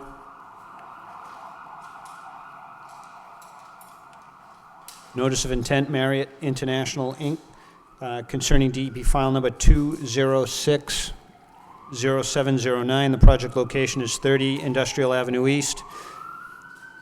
It's parking lot improvements, including stormwater management system improvements within the wetlands and wetland buffer and bordering vegetated wetland. If you could kindly identify yourself for the record. My name is Gene Crouch, Senior Environmental Scientist with Van Essing and Breslin. And with me tonight is Brian Brewer, who is an engineer with Kimley Horn.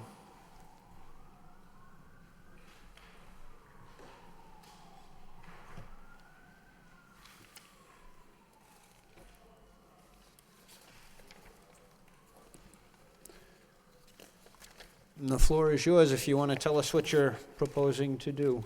I'm just And trying if to- you have pictures and maps, put them up. Should I use your easel? Yep.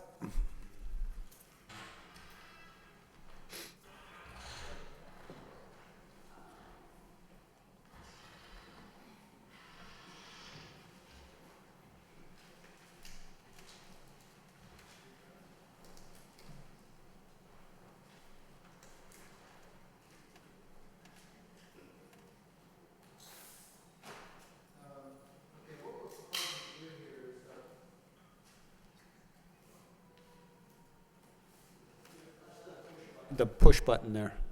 Oh, Yeah, yeah, I there gotta you go. hold it to keep it on? Okay. What we're proposing to do here is pretty straightforward. The parking lot in the Marriott, which is an existing building, existing facility, existing parking lot, is being proposed to be resurfaced. It's this shaded area that you see throughout here. To give you an orientation, there's a stream here.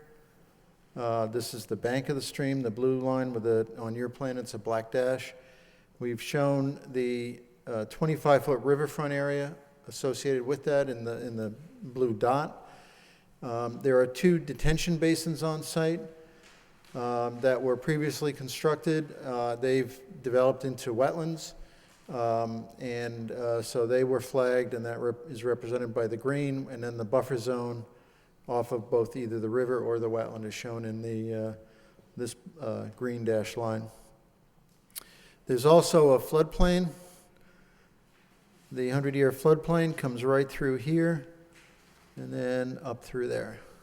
So it's just outside of where we're working. This is the closest location right here, but we are outside of it. What we're proposing to do is cold plane the surface of the parking lot, which is to grind off an inch or 2, and then resurface that with new pavement.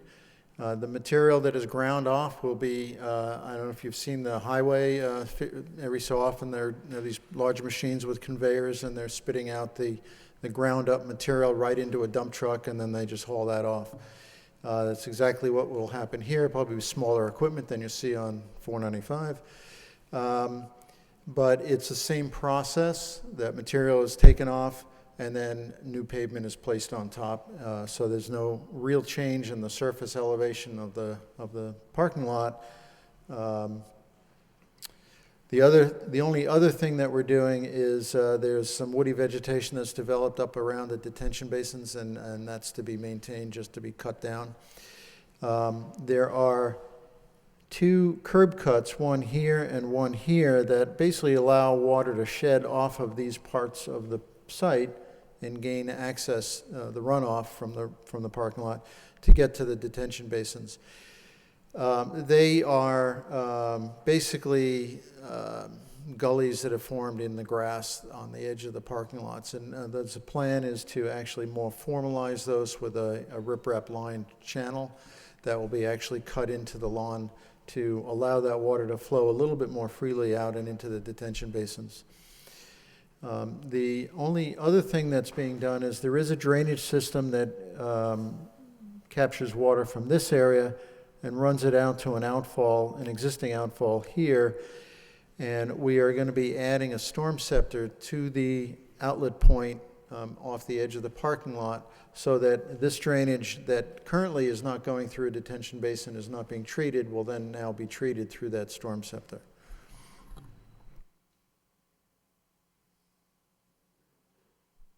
That's pretty much the story, if you have any questions. The 2 detention areas functioning as they were originally designed? As far as we know, there's a, on this one, there is a catch basin right here that's essentially the outlet. So when the water rises in this basin high enough, it drops into this catch basin and then drops to an outlet over here. This one has a control structure here, which is in this case, it's kind of a concrete box with a V-notch weir in it, and then a pipe coming out of the back of that.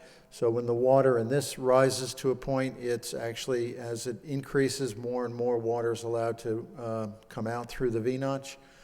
And those are working fine, so they're not being altered in any way.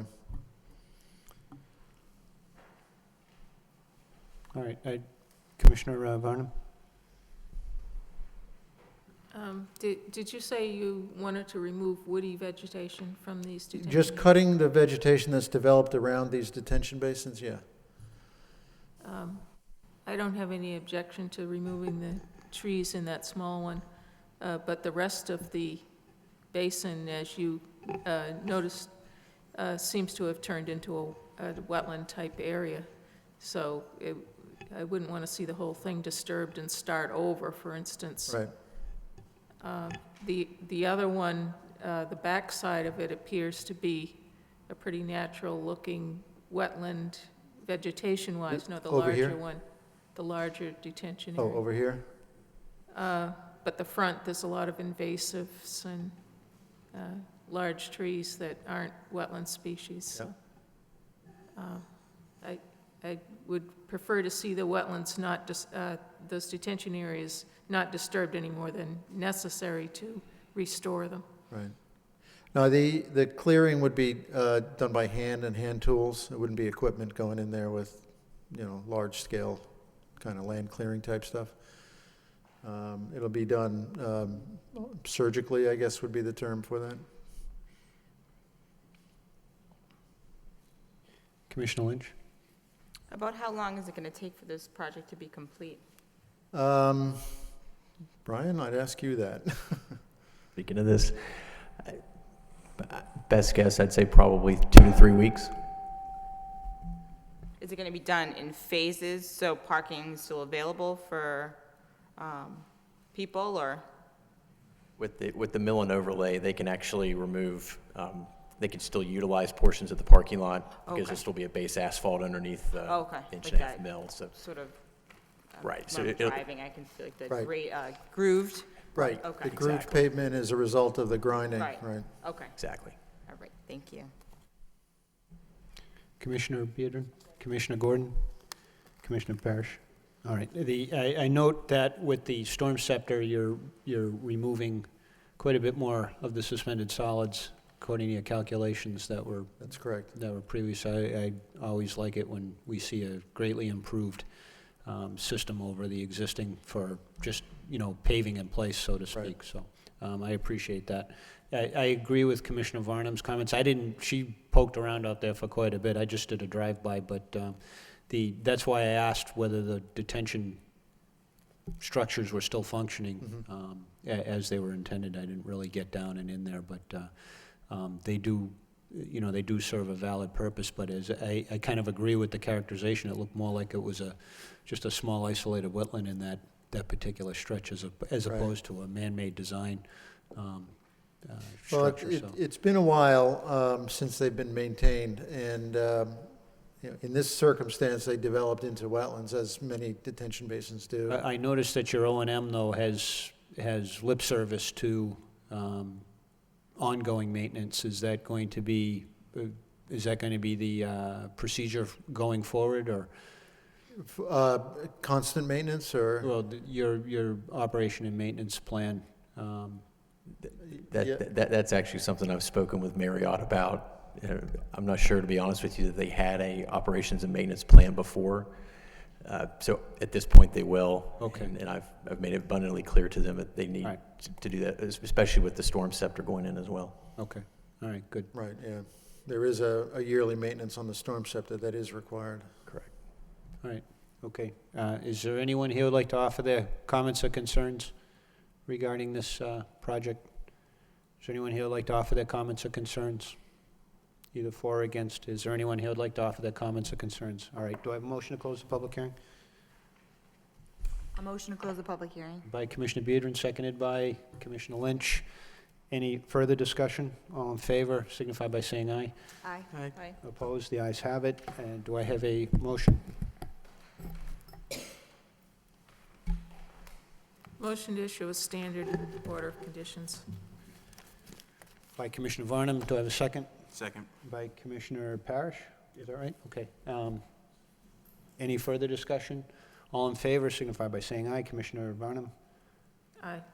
Chair is yes. Commissioner Lynch? Aye. Commissioner Biedron? Aye. Commissioner Gordon? Aye. Commissioner Parrish? Aye. It's unanimous. All right. Thank you. Good luck.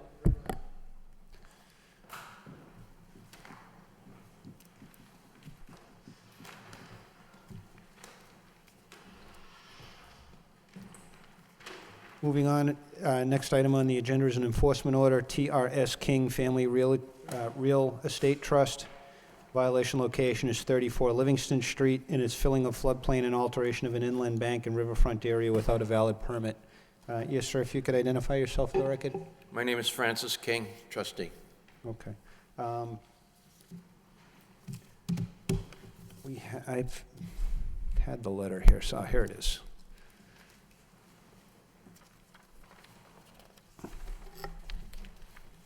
You've been dealing with Mr. Jenowitz in our office? Yes, I have, sir. All right, so I think, what can we What can you fill us in on here? It seems from the letter that we're back to, Yeah, I can we're give back you- to being okay here. Well, basically, what has happened is, from the point where there was filling and disposal of wood chips of approximately 14 trees that were removed along the bank or adjacent to the bank of Halesbrook, River Meadowbrook, the chips have been removed from the bank. We were out to the site and observed that they were removed. They actually used, maybe Mr. King could describe the process a little better than I can, but they used the trucks that remove sludge from catch basins to actually suck up the wood chips, which I think was a fairly invasive process, or non-invasive process. There is erosion controls in place where the wood chips were placed and still is there and installed adequately. The one outstanding item is under the enforcement order is the kind of replanting plan. There hasn't been a plan that is provided, but our discussions, and my discussion with Mr. King was that he come before the Conservation Commission for some direction on that point. And staff can work with the applicant or the property owner as well. Have we ratified this enforcement order yet? No, we'll need to do that this evening. All right, because it wasn't in the package, so it's, No, we can have it ratified. all right. Right, just had, unless it was, yeah, it was just a thing. What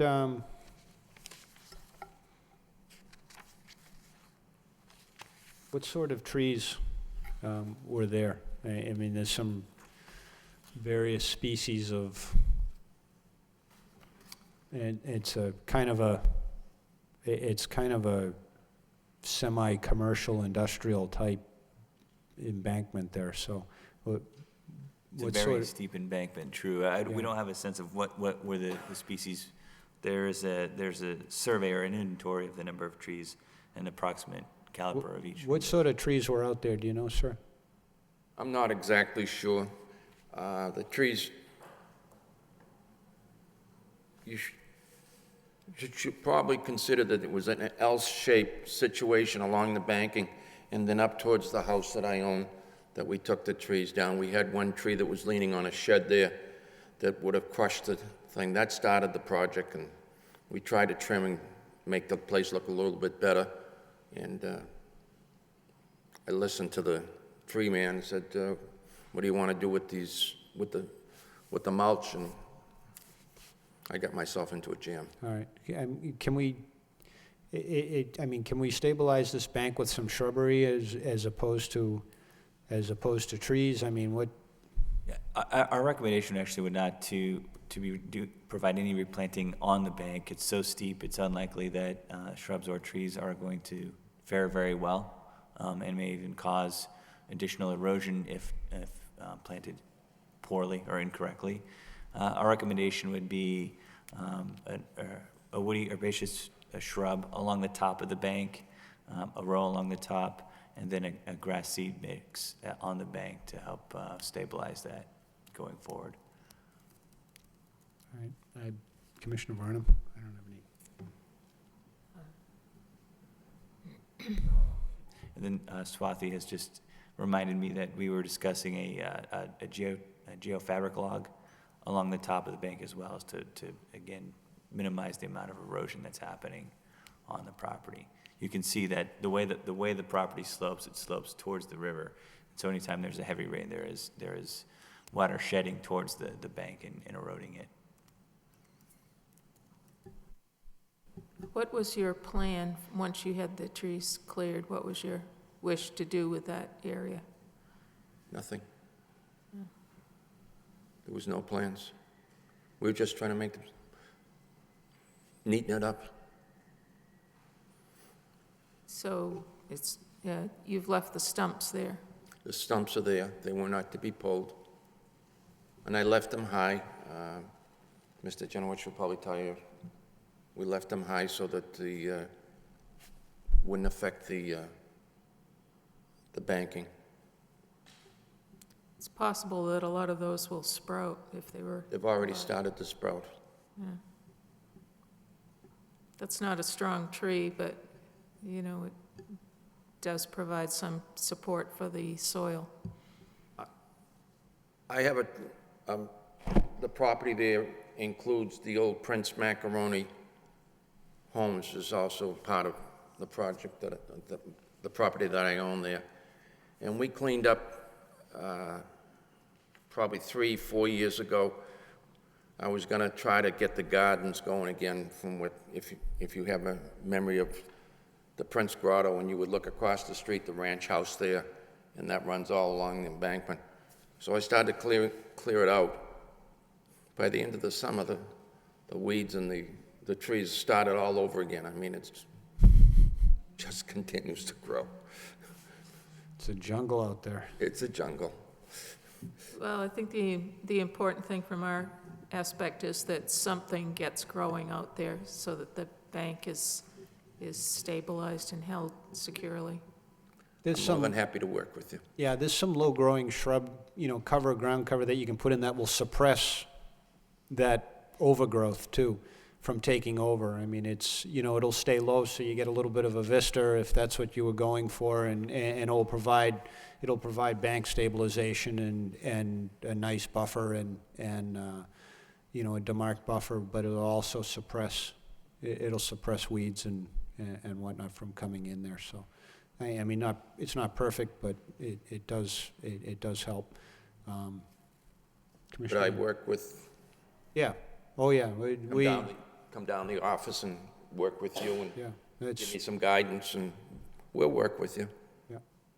Yeah, that would be good. As long as there's progress and it's the situation is getting corrected and restored. That's what we're mostly concerned with. Okay. Can I remove the silt fence, as I might call it, or the? Yeah, no, the silt fence should stay until it's stabilized. Especially, I mean, we're in the height of the rainy season. As you know, it rains random at times, and it's been very wet recently. There's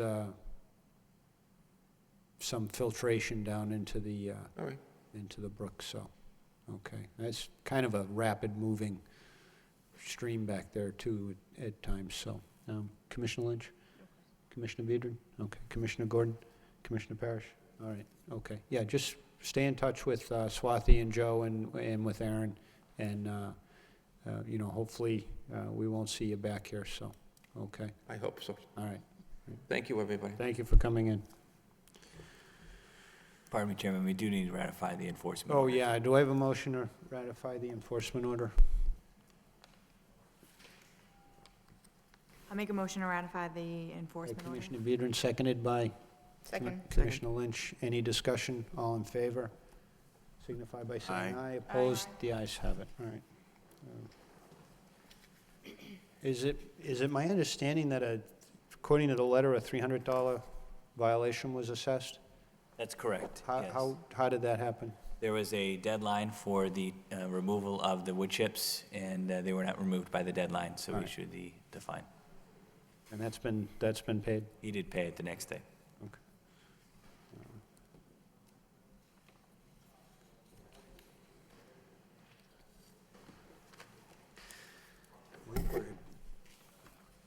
We're at the end. All we have is the enforcement orders for the tent encampments.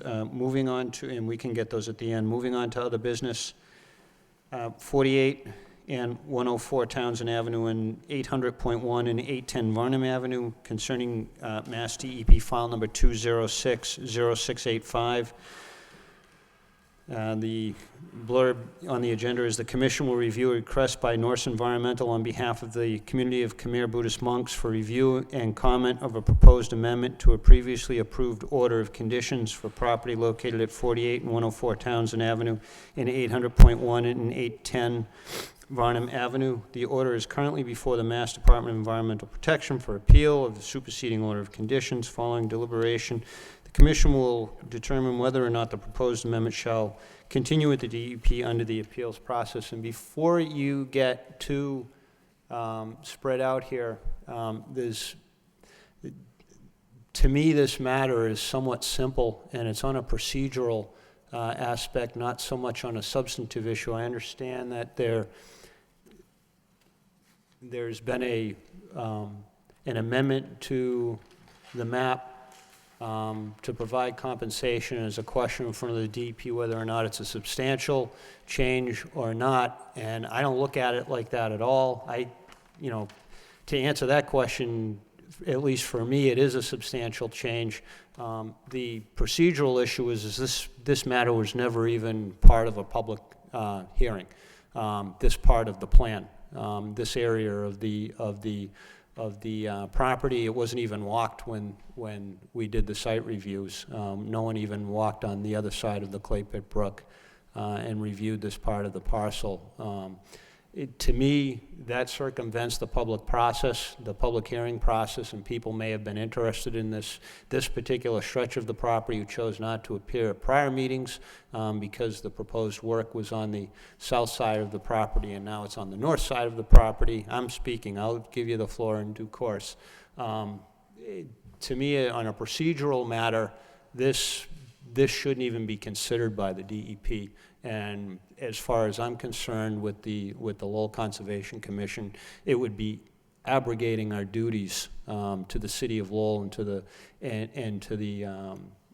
to our residents not to strenuously object and to let the DEP know that we could not agree to the continuance in front of the DEP of this particular change in the matter. As I said, this hasn't been part of the public hearing process at all in front of the Conservation Commission. This is a completely new tack in this particular project. And as I said, the public hearing process is to vet out these types of changes. And, as I said, whether or not it's substantial or not, as far as I'm concerned, is irrelevant. What I think is most important is people that have had a right to notice and a right to appear in front of the original public body, which was us hearing this matter, haven't had an opportunity yet to do so because of this change. So that being said, you can proceed. I want to keep this very narrow on those two issues and those two issues alone. This isn't a public hearing process. This is on a superseding order. The Lowell wetlands bylaw is still at issue, and there has been a ruling as far as that goes on this particular property. So it's the issue then can come back whether or not it's a substantial change as far as the Lowell Wetlands Ordinance is concerned. But again, under the Lowell Wetlands Ordinance, this isn't even an issue that has been part of the public hearing process yet. So, Mr. Chairman, if I may address... If you could identify yourself for the record. Maureen Hanley, Norse Environmental, here as well as Attorney Michael Furlong on behalf of the applicant. In terms of the resource areas, just to have the commission recall, we had filed an abbreviated notice of resource area delineation on this property. We have an ANRAD that establishes all of the resource areas, so even if the commission members haven't been out to that portion of the property, an ANRAD has been filed and set, and Mary Rimmer reviewed the entire wetland boundary and the riverfront areas on the property. So I just kind of wanted to state that as a fact. And this has been a very long process. We had filed back in March of 2011, just to kind of give a real quick recap, a notice of intent to put a construction trailer on the site where it's located right now. The commission decided to issue a positive order of conditions to allow the construction trailer on site with the condition that it would be moved off-site from, I believe it was November to May, were the dates. The neighborhood, the Pawtucketville Council, appealed the decision. We went to DEP. DEP issued a negative superseding order of conditions. We have essentially appealed that. We were going to go into adjudication. So this is kind of where we're at in the process right now. As part of the adjudication process, we look at different alternatives as what can we do to settle this out rather than go to adjudication, because it's just a costly thing for all parties involved. What we came up with, and the adjudication has been going on for about 7 months, and I gave you an email from DEP, Betsy Kimball. She had asked us... Can I just ask you one question? When we received your letter on June 3rd, Yes. Regarding this particular change. Yes. But we didn't get a map. The first I have seen this plan was about 4:30 this afternoon. And I'll tell you right now, to be honest with you, I shouldn't even be considering this. I shouldn't even be allowing this map in this hearing right now, because we just haven't had sufficient time to even look at it.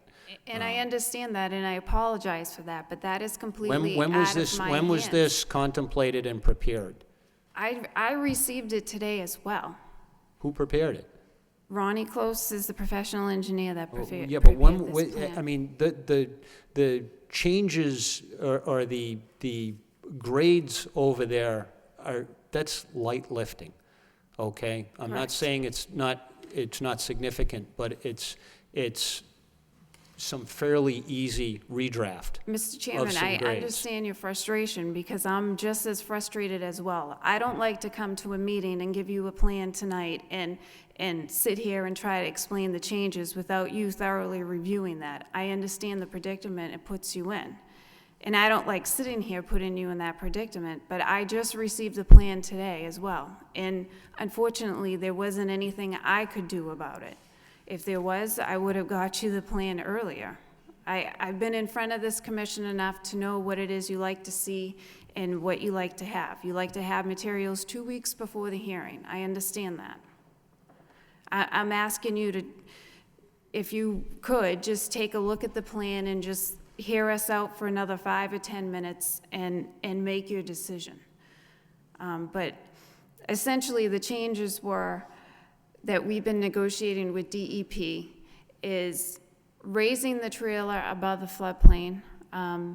So the 100-year floodplain is at elevation 100. Where the trailer is located on the plan, it's at 96 feet.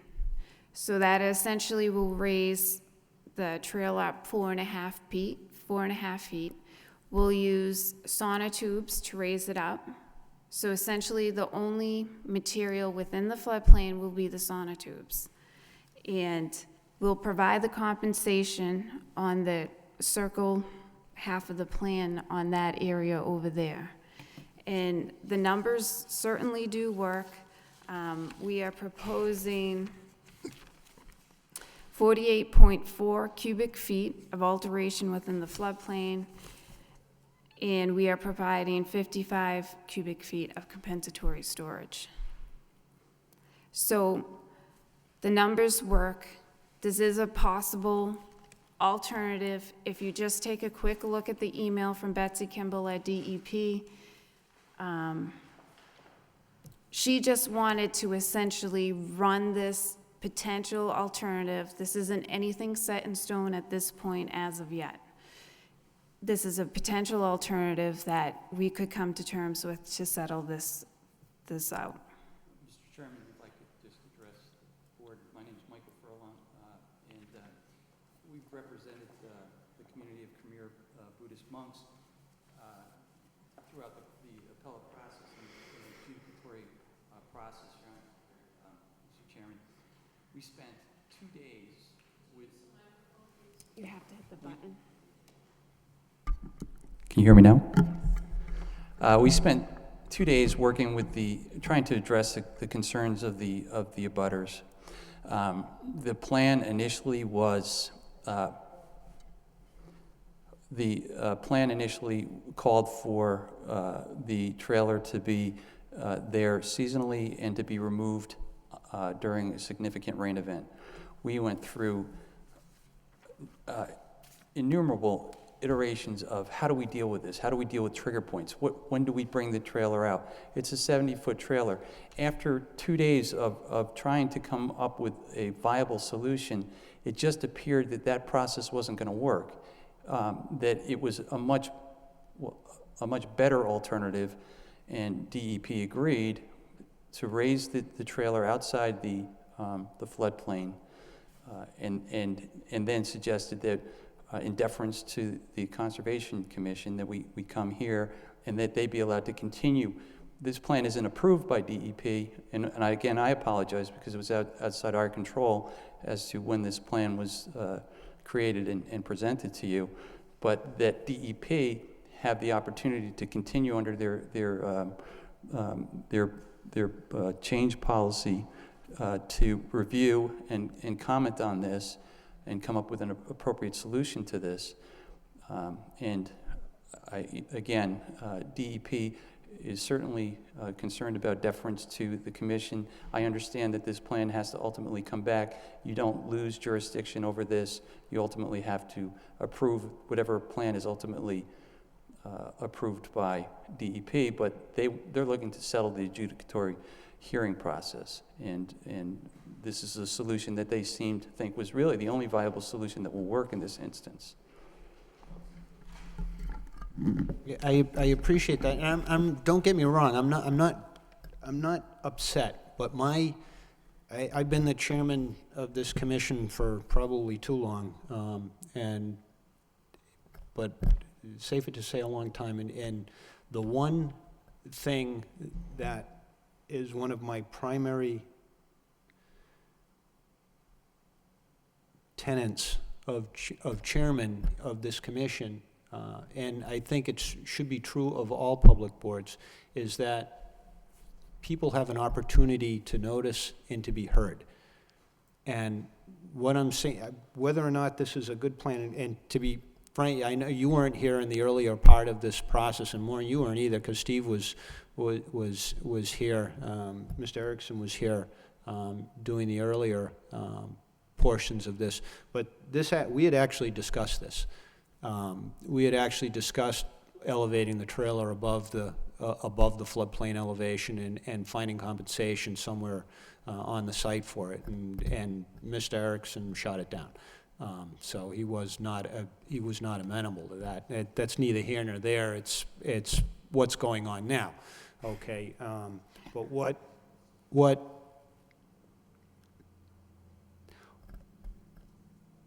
getting back to what I said originally is this wasn't part of the public hearing process, and any time I get or I see a plan come back before us that is just going in a different direction from what was originally contemplated, I can't in good conscience sit here and say, yeah, we can go along with that. It may be simple to some of us that do this for our day jobs, but for the people that live here and for the people that had 4 feet of water in their living rooms a couple of years ago, this is life and death for them. This is their livelihood, it's their homes, it's their property.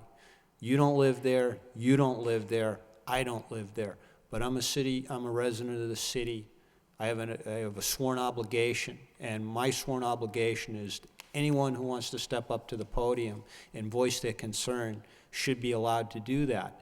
And unfortunately now, this particular part is not before us for substantive discussion. It's just here on a point of procedure. And what I'm saying is it should be here for substantive discussion. The DEP, as you know, they're not the fact finders here. We are. They're providing the rule of law. Okay, and this is going off on a different direction now. This is going into new facts in new territory that wasn't part of the public hearing process. There are people that are a part of the DEP process. The monks are, because they're the proponent. The Conservation Commission is because we're a party of interest. The PCC is because I believe they were part of the appeal process. But that doesn't include everyone who had a right to be heard originally, had this been the original proposal, or had this been discussed as part of the original proposal. Those people are not involved, or there potentially are people who are not involved in this current appellate process, who may be interested, who may feel an impact due to this.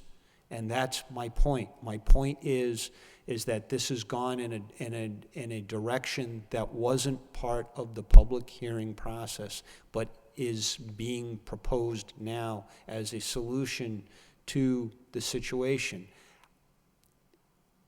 Again, this is our day job. We can see through the process, and perhaps it doesn't look like, at first blush, like a major change. And I know you're characterizing with the ANRAD, but yeah, this is buffer zone.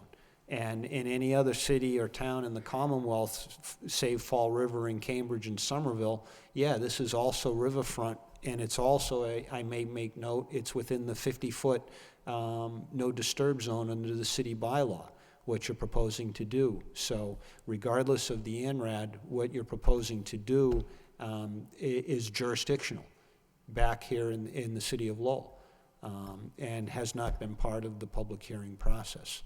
So, Mr. Chairman, we don't have a problem coming back to the commission as filing an amendment or what have you to this. This is really just to inform the commission of the process that we've been going through with DEP, that this is a consideration that is put on the table, and at a courtesy to the board to present this consideration to you to see if you would consider it under the plan change so that DEP can move forward with a settlement. We're more than happy to come back to the commission with a full amendment, with the plans in a timely manner, advertising, etc. We don't have a problem doing that. It's just, we're at the point now where we want to move forward to see if we can settle out our differences between the state and the abutters and continue on. but see, this is getting back to what I just said, with a certain class of abutters, not with all the abutters. Well, Some of them have been foreclosed from participating in this because they felt that what you were doing on the south side of the property didn't impact them. But now you're, I don't know, 1,500 feet away, 2,000 feet away, in a completely different area that was never even contemplated as part of the original filing. Well, we did notify all of the abutters about tonight's meeting. Yes, I understand that. This isn't, you know, and I've said this. No, I I've understand. said this before. This isn't a single-family lot. You know, it's not 100 feet by 200 feet where all the neighbors are, yeah, I know what your yard looks like. This is, oh, I live over here. I don't really care about what's going on over here. But now, you know, Mr. Rouse and Mr. Samuth and Mr. Grace and Mr. Greenhalgh or Ms. Greenhalgh, you know, may feel, oh, wait a second, this is in my backyard now. And they may not be part of the appellate process, and they don't have a right to be heard anymore. And that's what I'm saying. That's what I'm getting at. But if we come back to the commission. Only under the local ordinance, not under the Wetland Protection Act. And that's, in my opinion, that's the problem. But essentially, we would still have to follow the same procedure, meaning we would need to advertise in the Lowell Sun, we would need to notify the abutters, we would have a public hearing. So anybody that had a potential issue with this change would be notified the same way under the state and would be able to be here and be present and voice their concerns to the commission. Well, I understand what you're saying. I don't agree with it, though. Yep, Commissioner Vernon. I'm hoping not to listen to a lot of arguments tonight due to the time. We've had a long meeting already. I agree with the chairman. This is something that was not part of the original notice of intent that came through the Conservation Commission. This is an entirely new area, and I personally am already seeing problems with your compensation issues. If it comes back here under the Wetlands Ordinance, you will already have received a superseding order of conditions. Therefore, we will have no way to change that. The Wetlands Ordinance isn't something that's been tested as a standalone enforcement issue, and it certainly doesn't hold the same strength of law that the State Wetlands Protection Act does. The city has limited resources, and certainly we don't have another level to send our complaints to if the city ordinance is violated. Whereas if the order of conditions is violated, there's controls in place to, for enforcement or for appeal. I think this is perfectly clear in my mind that this is a new proposal, that this is not just something that should be considered an amendment, and that a new order of conditions should be a new notice of intent should be filed if this is the proposal that the proponent wishes to go forward with. Commissioner Lynch? I just agree with both what the chairman and Commissioner Barnum said, so I think going forward, I think definitely that the abutters to this new proposed section should have a chance to voice their concerns if they do have them, so, you know, I just agree with what they've already said. Commissioner Biedron? I agree. Commissioner Gordon? Commissioner Parrish? I agree as well. Yeah, I know you've been before us quite a bit recently, but, you know, some of us have been here a very long time, and just to characterize I would have to characterize this particular project as being perhaps one of the most interested projects that has come before us, and for better or for worse, perhaps the most hotly contested one, too. Well, we appreciate your time this evening. To me, you know, I would like to see a temple here. I think it's a good fit for the site. We can't even get a trailer on this site. But as of I have an right now. obligation. Say that again? As of right now, you're competing with the sirens here. I agree with you, but as of right now, we just want to get a construction trailer on site so they can move ahead with the plans of the temple. Yeah. It's just that, you know, this has gone off on a bad tack. It's an incredibly sensitive site, and you know, you've got perhaps the lowest area in that particular stretch, and anyone who is in this same stretch of the floodplain is going to be impacted regardless of what happens here. And, you know, it has to be treated with that type of respect, because people are going to be impacted, whether we like it or not. And as I said, we don't live there, but there's folks here that do. I understand, Commissioner, but you know, anything that we do bring in front of you, we comply with all of the state and local regulations.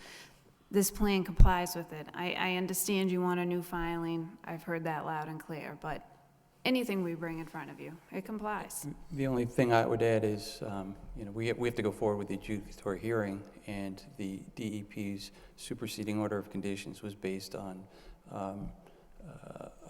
failure to have compensatory storage.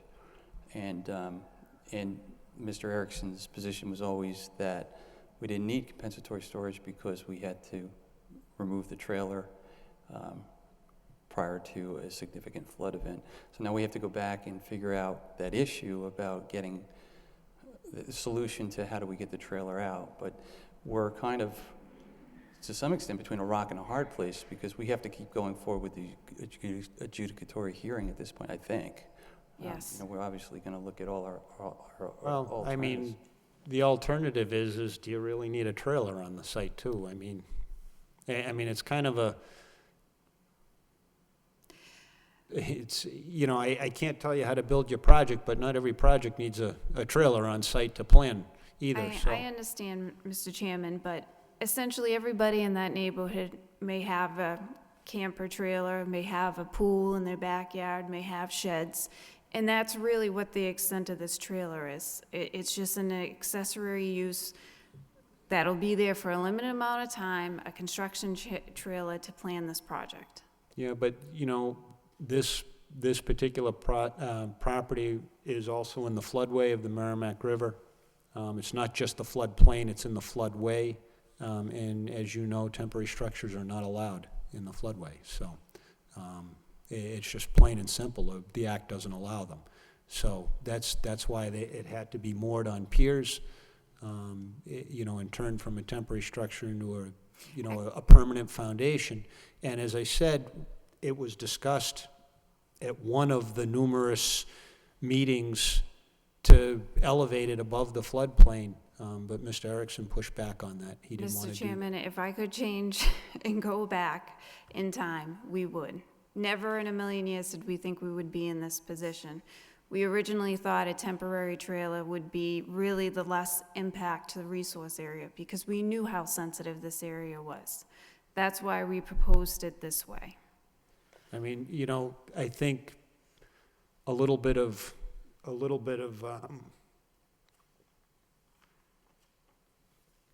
forethought needs to be put in too, is I'm assuming the temple, if, you know, ultimately is proposed, is going to have to be built on piers, and you're gonna need to compensate for those also. That's correct. So, I mean, you're just talking a 70-foot trailer that you're having this much difficulty with, and, you know, I think the ultimate goal should be to start thinking about how you're gonna be doing that too. You know, so, but you know, I think you get a sense that there's a unanimous board up here that thinks that, you know, this is a new project. Okay. Well, thank you for your time. I appreciate it. Thank you very much. Do we need to take this is back before us? There's no clear direction on that, but I think it would be valuable to take a vote just to make it clear, and on the record that the opinion of the board was, or the commission was that an alternative such as proposed needs to go through new notice of intent filing. All right, do I have a motion? I'll move to consider the plan put before us tonight a substantial change that will require a new notice of intent to be brought back before the Lowell Conservation Commission. Do I have a second? Second. By Commissioner Gordon. Oh, Commissioner Parrish. Any discussion? All in favor? Signify by saying aye. Commissioner Varnum? Aye. Chair is yes. Commissioner Lynch? Aye. Commissioner Beardron? Aye. Commissioner Gordon? Aye. Commissioner Parrish? Aye. Okay, it's unanimous. Thank you. Good luck.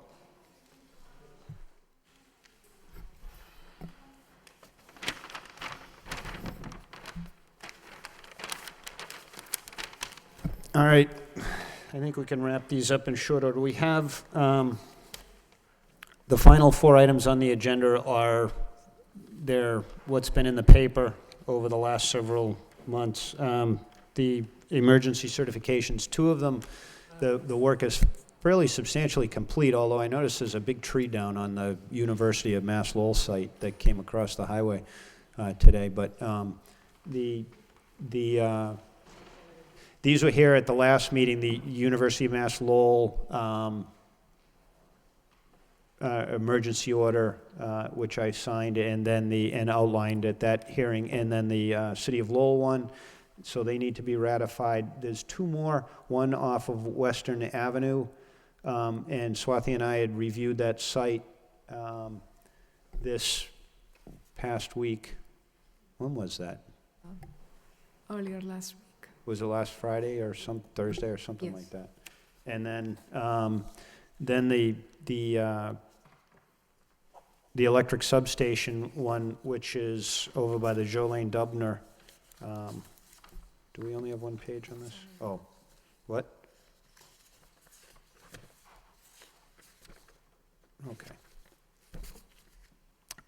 And we weren't able to get access to that site, but Luis, you may remember walking the site as part of the Concord River Greenway. I know where it is. Yeah, and yeah, it's down the steep part of the bank on the Belvedere side of the Concord River. There was some fairly minor, but there was some debris and tents and whatnot that National Grid wants to remove in cooperation with the city and working with our office to do that. So I signed those. There's one other site, but so far we haven't had communication from the landowner, so we're holding off on issuing that one. And they're gonna crop up, but I spent a good part of, what was that, Friday or Thursday? We spent half a day pretty much. We actually The first one or the second one? Well, the Western Ave site, have they moved out already? That they are all gone? Yes, over there? that was actually last Tuesday. It was Okay. very rainy on Monday, so we moved the site visit to Tuesday. And June 10th was the day for vacating the premises, so the start date was put for June 11th. Okay, okay, so, and that's a fairly tight and small site, the bank of the canal is, granite, it's very defined, and it was a fairly nasty area. It's small, but I understand the landowner has to go over from what street is that I don't know, it's some little street off of Western Ave. You'd never even know it was there unless you got lost, so. It doesn't even go anywhere. So it's, yeah, the site is, it's probably about 150 feet long and 40 feet wide at the most. I mean, and it's just, the cleanup work is, cleaning up underbrush. It's fairly established. There's a lot of upland. There's a lot of oaks and whatnot. It's fairly upland species of trees, and they were, for the most part, in pretty good shape. So there really wasn't anything that needed to be done there. It was just general site cleanup, and the landowner wants to just maintain it as clean. It's right along the bank of the canal, so the canalway there. So it's pretty much all the work can be done from the street. With a crane. There's no way they could get the only way they could get a Caterpillar or those little cats, they'd have to drop it in with a crane. The only access, you have to crawl under an embankment and a bridge abutment and stuff, and it's very tight. It's very difficult to get in there, other than just on foot, so. So that's it. I mean, obviously, I issued the emergency orders, and I understand the Western Ave site's been cleaned already? As of yesterday, they started. They started yesterday, okay. And then have no idea about the National Grid property? No. No, not okay. They're just waiting for their order? Okay, so it's, my recommendation is to issue the orders, but if you have any questions either of me or of Swathi, so. All right, do we have 4 of them, can we treat them all the same, or do we need to do them individually? Do I have a motion to ratify the enforcement orders, all 4 of them? Motion, ratify all 4. Okay, by Commissioner Parrish, so I have a second. Second. Okay, by Commissioner Gordon. Any further discussion or questions? All in favor signify by saying aye. Aye. Aye. Opposed? The ayes have them. Okay.